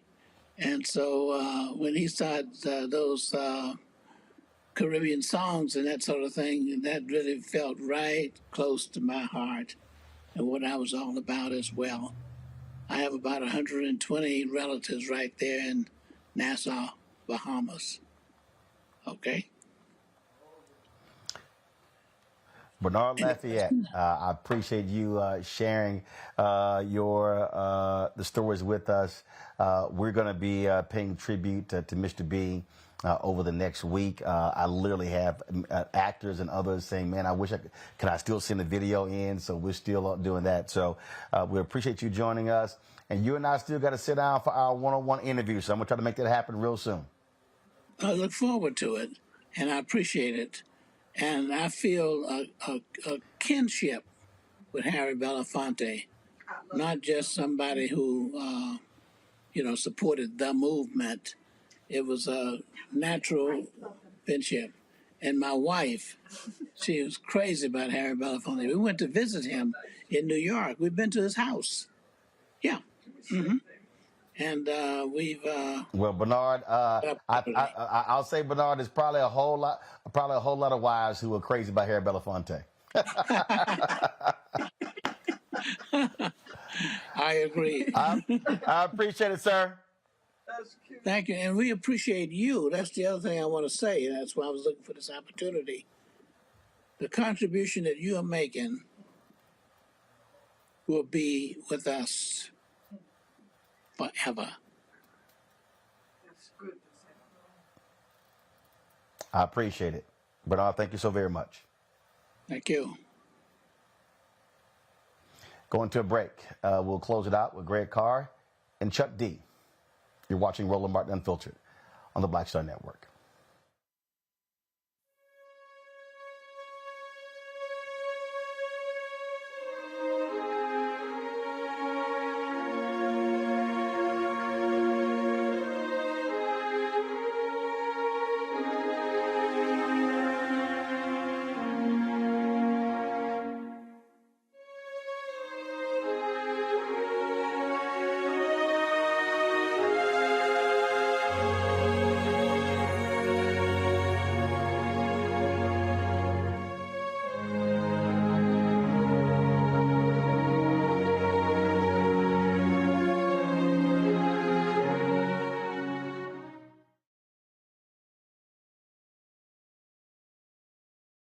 On the Black Table with me, Greg Carr.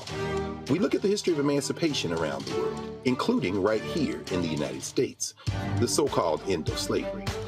Trust me, it's a history lesson that bears no resemblance to what you learned in school. Professor Chris Manjapra, author, scholar, amazing teacher, joins us to talk about his latest book, Black Ghost of Empire: The Death of Slavery and the Failure of Emancipation. He explains why the end of slavery was no end at all, but instead a collection of laws and policies designed to preserve the status quo of racial oppression. The real problem is that the problems that slavery invented have continued over time. And what reparations are really about is saying, how do we really transform society, right? And stop racial violence, which is so endemic. What we need to do about it on the next installment of The Black Table, right here on the Black Star Network.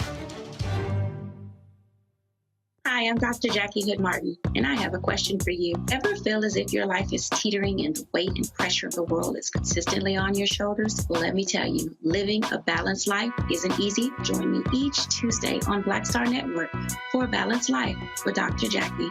We'll laugh together, cry together, pull ourselves together, and cheer each other on. So join me for new shows each Tuesday on Black Star Network, A Balanced Life with Dr. Jackie.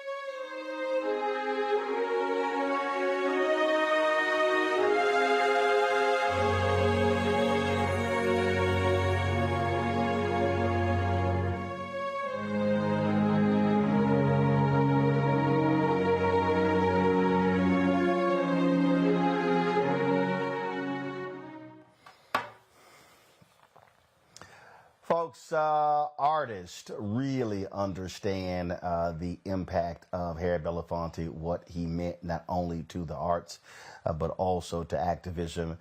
My next guest is someone who understands that. Welcome back to the show, Chuck D. Chuck? Hey, Brother Roe. I'd like to echo what Brother Bernard also said about you, man. We'd like to thank you because just the images and the beautiful pictures, Mr. B, that your show is showing right now, if that's not a reminder, a couple years ago, put together by his daughter, Gina Belafonte, put together a documentary of his life, Sing Your Song. And that so eloquently speaks about sing your song, but sing it for the people, to move the people, because it comes from the people, for the people. And Mr. B and many conversations with him, and a lot of them funny. He clearly he would state that, like, he was an activist. He was always active before he became an artist. That was befallen upon him before he even realized that he would be good at the arts or whatever. And then when he said the curiosity led him from being a person that was trying to really seek and find himself as a young Black male from the Caribbean coming into New York, of all places, and trying to figure out how to make it, in the 50s and late 40s. And then he said he stumbled upon this place after he got a invite from a lady, and that's where he found his lifelong friends in the theater, Sidney Poitier, Ruby Dee, Ossie Davis, and then that was it. And from that point on into music, and that point on into films. But he said, listen, don't get it twisted. I was always active on trying to make some kind of change. And then these things befell upon me, and I used it as my platform. And I tried to show others to not be afraid to have that platform be shared with giving back to the people. And so, in no other terms, better than the fact that he is in us anyway. I mean, the full total package superstar that did it all and still found time for us. I mean, how could you say better than that, Brother Romo? I mean, this, he is you, he is me. I mean, the fact that we're able to cut through all the mishmash and the riffraff of the radiation of a world that doesn't want to include us with everybody else, that we could use a platform. And this is why we called it a platform. And yep. Years ago when Public Enemy was inducted into the Rock and Roll Hall of Fame, we knew that individual achievements were like, come on, if we could break a trophy into 1,000 pieces and give it out to 10,000 people, that would be more about us than accepting a prize or a trophy. But we saw that maybe it would be important that we can honor somebody that we felt made it possible for us instead of us getting an honor.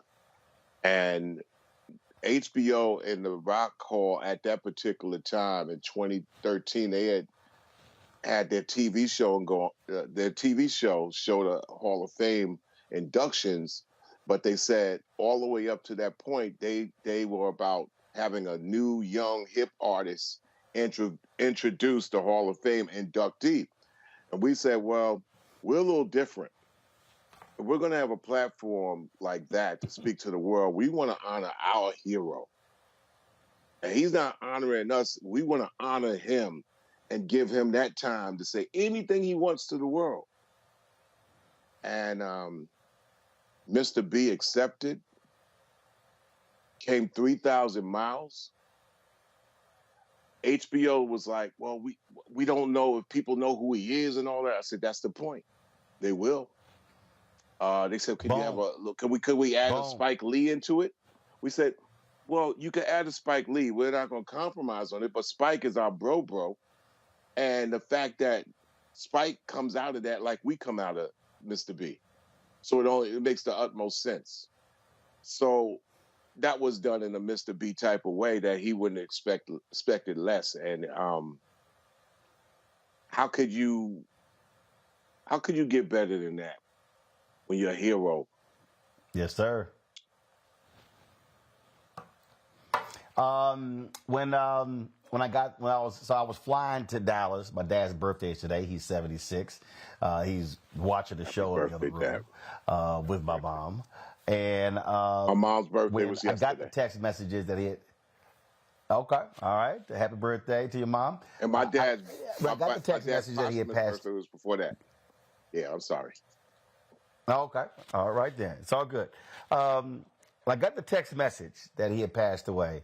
I mean, normally what happens is, we go right into, reporter mode. We start planning the tribute show. And I literally tell my staff, I need a moment.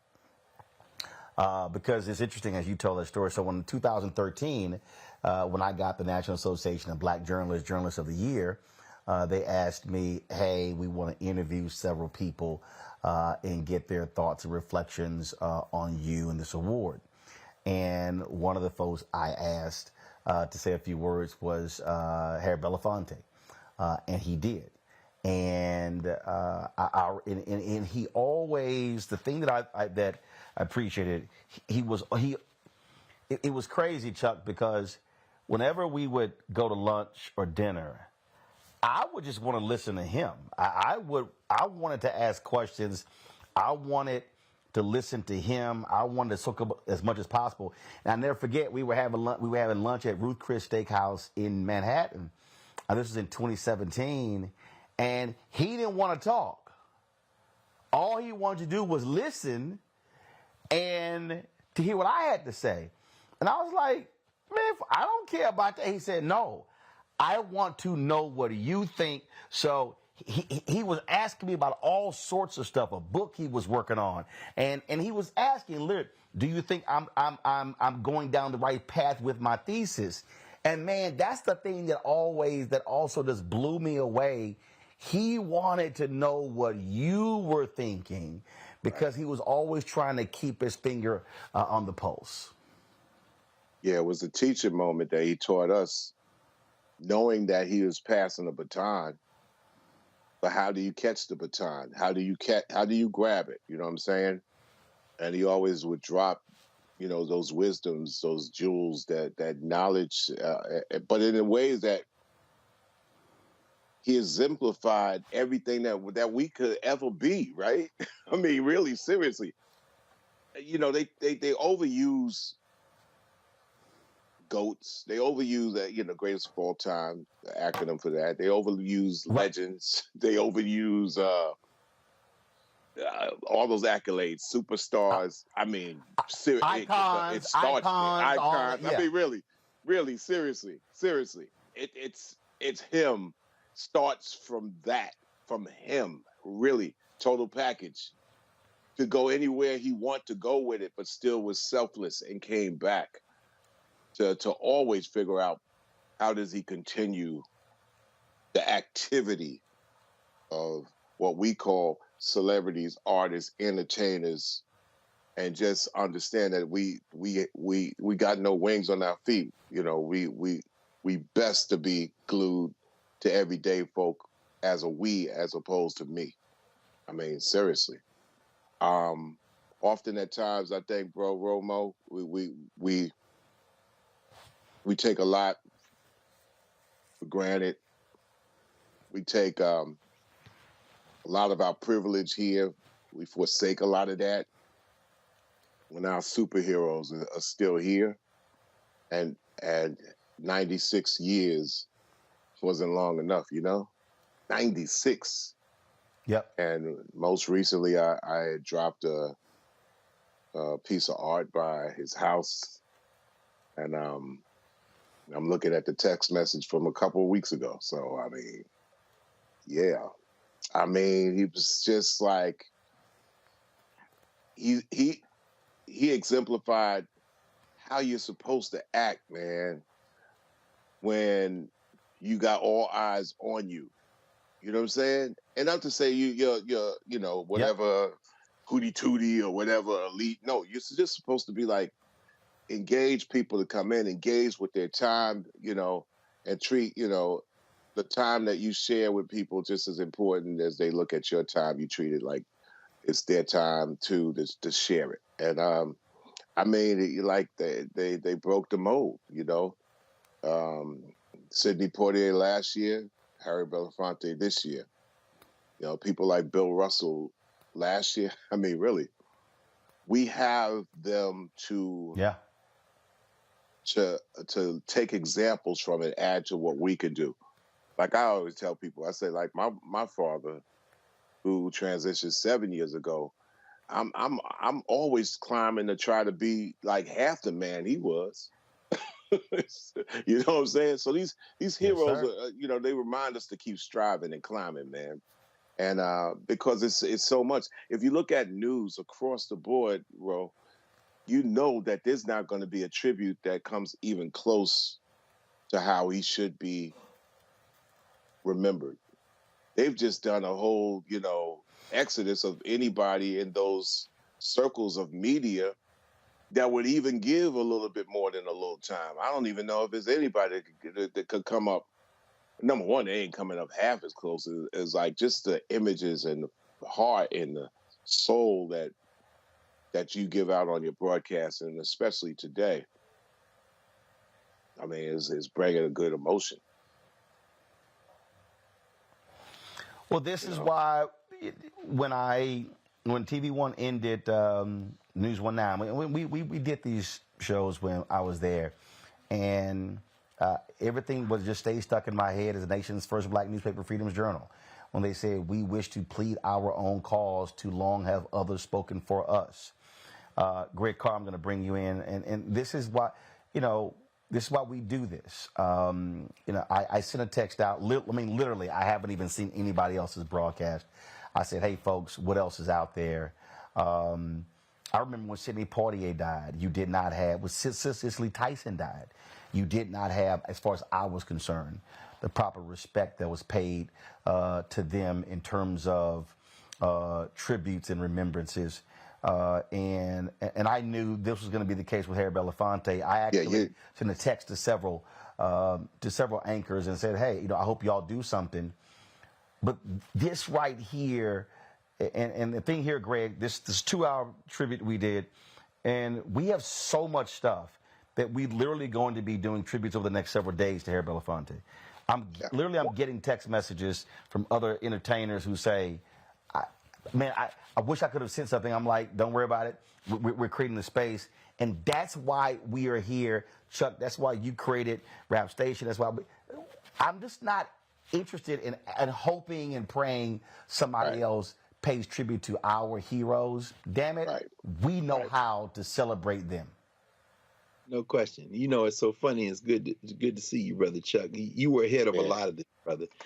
We know that commercial news entertainment media has eroded. When you went digital and looked toward the future and started saying, we need to just start giving this away. That was prescient, man. That was a generation ago. I know the time is filled with swift transitions, how quickly, we know, but every generation has to take its role. And when we hear Chuck D say something like, how are you supposed to act when all eyes are on you? Where does that nexus of celebrity? It's very powerful. And Roland, I think there's a reason why you say the Black Star Network is curated by Roland Martin. You're putting things out, you're leaving breadcrumbs, as our brother Bernard Lafayette said. This tribute is really just a few breadcrumbs, and every conversation led to something else. Chuck, as you were talking about, I was thinking about you down at the National Museum of African American History and Culture last June when you unveiled Songs That Shook the Planet. And of course, that is this generation's iteration of what Mr. B did back in 2001 when he curated that Long Road to Freedom.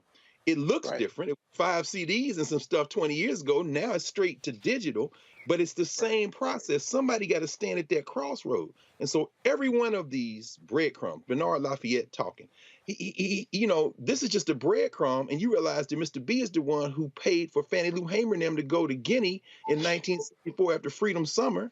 And Bernard Lafayette mentioned the Stars for Freedom. Mr. B is sitting in the room when James Baldwin and Lorraine Hansberry and Dick Gregory and them set fire to Kennedy's natural ass in Central Park South because he's bringing people in the room. So when he passes that baton to you, brother, he's passing to somebody who came of age during the period of another warrior we lost a couple of days ago, the great Alton Maddox, a brother who understands and stood in the gap, and only you can tell the story for our generation. So when you say finally how you behave when all eyes are on you, that is a call to say that when we see you, when we see Harry Belafonte, when we see Eartha Kitt, when we see Sidney Poitier, when we see Paul Robeson, we don't just see that individual, we see the people they represent. And that puts an incredible burden on people. And it takes a special kind of person to take that kind of time, brother. So Roland, you know, you're curating this and you're giving breadcrumbs, and you one of those people too, brother. And we're just grateful that you convene this space. I appreciate you, Brother Greg. And also, I'd like to add to the fact that, Mr. B told me himself in the last days of Paul Robeson, his hero, told him about the responsibility and accountability for each generation to grasp as much as it can from the prior generations, because at any given time, it may be truncated at the past. And there's 3 or 4 generations under me that years ago I said it's imperative that I do my best to pass a baton, because we have a lot of young leaders out there, but the sense of organization and where we're at right now, and the perspective of past, present, and future is always lost. That's why I said, like the entertainers and the artists, celebrities, we have to bring truth to light in the stage to real people that do real things every day, and real people that do things that make sure that no scholarship gets disrespected, because the scholarship that people put in the time to learn something, to move people to do something, even if for self and knowledge of self, we can't make that. Ain't no joke. We know that with this transitioning, that they won't even get the headline correct. That's right. They won't even get justice just in the headline. That's right. I've seen so many disrespectful headlines as in a few hours, man, that. Well, as you said famously, brother. That's why, again, when refuse to lose. Greg, go ahead. No, I'm just saying, as Chuck said back in the day, man, I got so much trouble on my mind, refuse to lose. So, you stand in the crossroad, you ain't going down, and Roland, you not going down. So those headlines, you just going to roll over them, brother. You rolling. And we learn from Mr. B that we have a privilege. We have a great time in the arts as entertainers, as painters, sculptors, actors, musicians, singers. Mr. B's documentary is Sing Your Song. We're privileged to do that, but with the opportunity of all eyes and ears upon us, make some room for real people that do real things, and see if you could be an asset instead of detriment. No question. Chuck D, always a pleasure, my brother. Thanks a lot. So, salute to both of y'all. Peace and love. Folks, earlier you heard Greg Carr reference when Coretta Scott King died, and Harry Belafonte was asked to speak at the funeral. Then, when all of the living presidents were invited, including George W. Bush, he was disinvited. That was a huge, huge uproar. Later, talking with MLK III, he said that, that was never really officially an invite. And mind you, Harry Belafonte paid for the babysitters. He paid for the education. When Dr. King dies, he financially supports that family in a huge way. In fact, Bernice King actually said that in a tweet today when she posted about his passing. And I can tell you, because we talked about it, Mr. B was very hurt by not being allowed to speak at the funeral of Coretta Scott King, and he didn't attend. 2017, the National Action Network, Reverend Al Sharpton, with MLK III, honored Harry Belafonte on the stage. I was present. I was there. And that came up. And Harry Belafonte, being the man that he was, put it behind him. Here is his speech that night in New York City.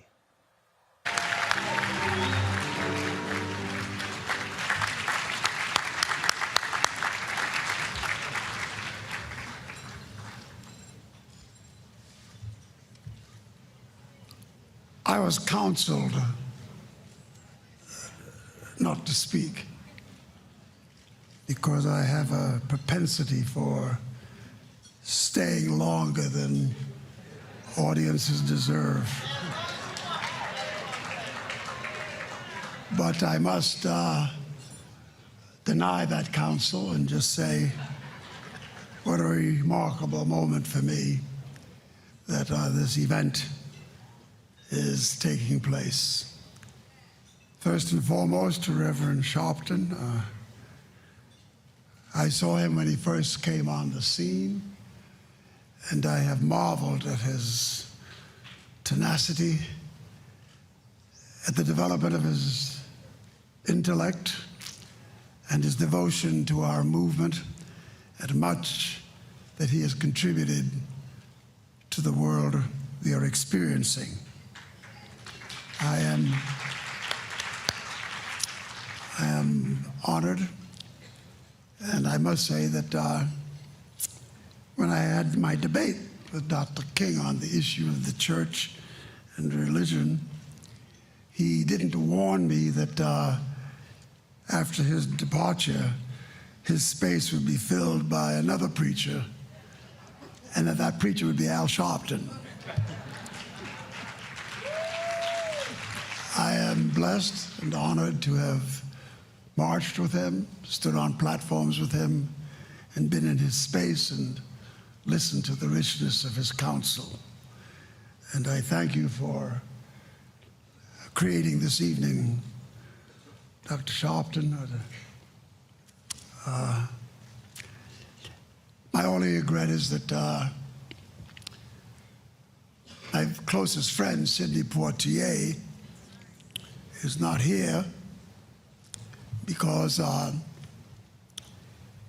if you were to see him, you would recognize how well I'm doing.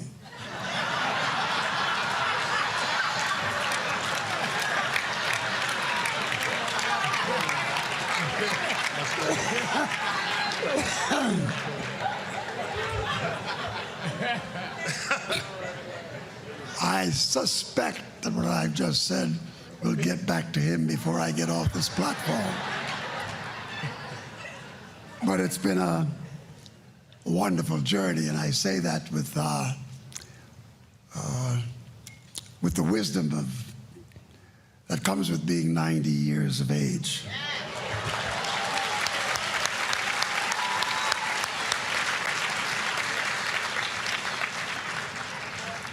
Often, with my friend Sidney, we would sit and talk about what will happen to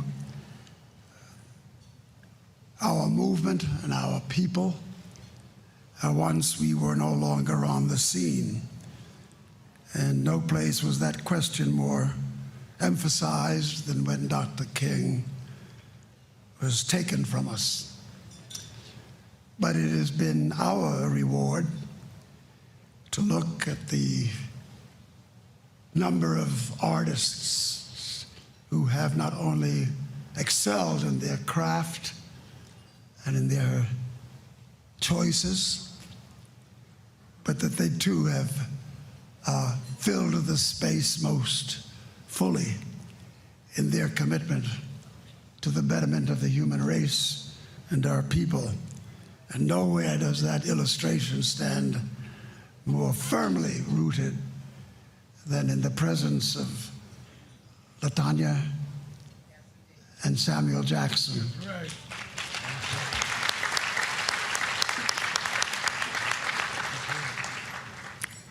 I often wondered when Sidney left the space, who would fill it, because he carried some heavy weight and had some big shoes. Dr. King had the big feet, but Sidney had the big shoes. And to see Sam Jackson and a number of other artists step into the space and begin to bring a kind of consciousness to art while instructing people not just about how life is, but to discuss and to shape visions of how life should be. This honor that I'm given here tonight,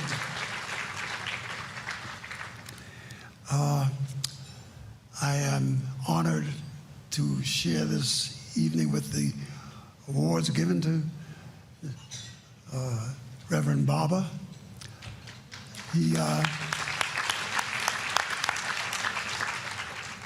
He comes out of the South, and when I heard his gospel, when I heard his voice, I was calmed and fulfilled with the idea that the torch that we will leave behind will be in the hands of remarkable men and women who will make sure that our mission fulfills its destiny. I thank you all, and I thank Dr. King for the love and for the wisdom he gave us. This honor that you've given me here tonight will hang in a place of distinction in my home and will afford me, in the days that are left, to know that I've walked in a place where there was so much love and kindness and generosity. My only question will be, did I really deserve it? Thank you.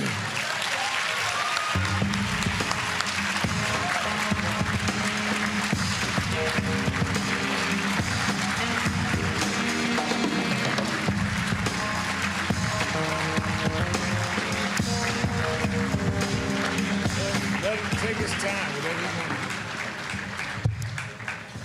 I had reflected on what I'm about to say. And I had, and I think that it deserves saying. The forces of evil are not just the utterances made by the likes of Donald Trump. He is not new to us. After all, in my lifetime, we've experienced Hitler, we've experienced Mussolini, we've experienced Tojo, we've experienced Mobutu, and we have experienced others, McCarthy, and the nation has always showed a resilience in being able to withstand the onslaught of such mischief. But at times, the detractors seep into our midst and do mischief. I am particularly pleased tonight to see Martin King III on this platform. There have been our detractors who have stepped in and tried to poison the waters in which we swim. But I am delighted that he stands here, and I see it as a moment of healing, that which was misunderstood and caused some moments of pain and anguish has been put behind us. And I think that tonight, Rev Sharp, you're putting this together and having him as a part of this evening's ceremony is a healing that is deeply welcomed. And I thank you.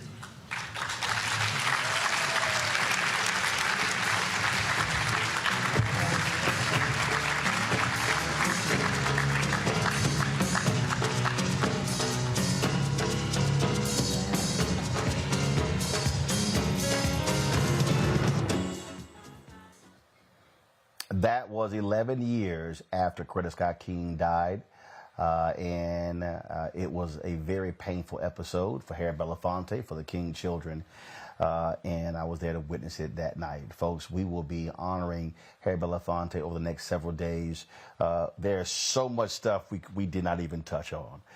There are other speeches that we want to share with you. Other people want to pay tributes. So many. This man's life was so expansive, and we'll be doing so right here on Roland Martin Unfiltered, right here on the Black Star Network. That is it for us today. I will be back with you tomorrow. We appreciate all of you, everybody who shared their contributions. And again, there's so many people who reached out to us who wanted to share their thoughts and reflections. Many are traveling, people are on sets, doing movies and shows. And so we're going to be sharing these things again over the next few days. And as we get information regarding funeral arrangements for Harry Belafonte, we'll be able to share those with you as well. Folks, we do this every single day, 5 days a week, my show, plus what we do on Black Star Network, because we want to always cover the issues that matter to us, cover the people that matter to us, and cover them in a way that matters to us. I'm not concerned with what other networks do or don't do when it comes to Harry Belafonte. We know what we're going to do when it comes to honoring his life and legacy, and that's what our plan is. Those of you who are watching, please support us in what we do. Download our app, the Black Star Network app, Apple phone, Android phone, Apple TV, Android TV, Roku, Amazon Fire TV, Xbox One, Samsung Smart TV. Support us in what we do by joining our Bring the Funk fan club.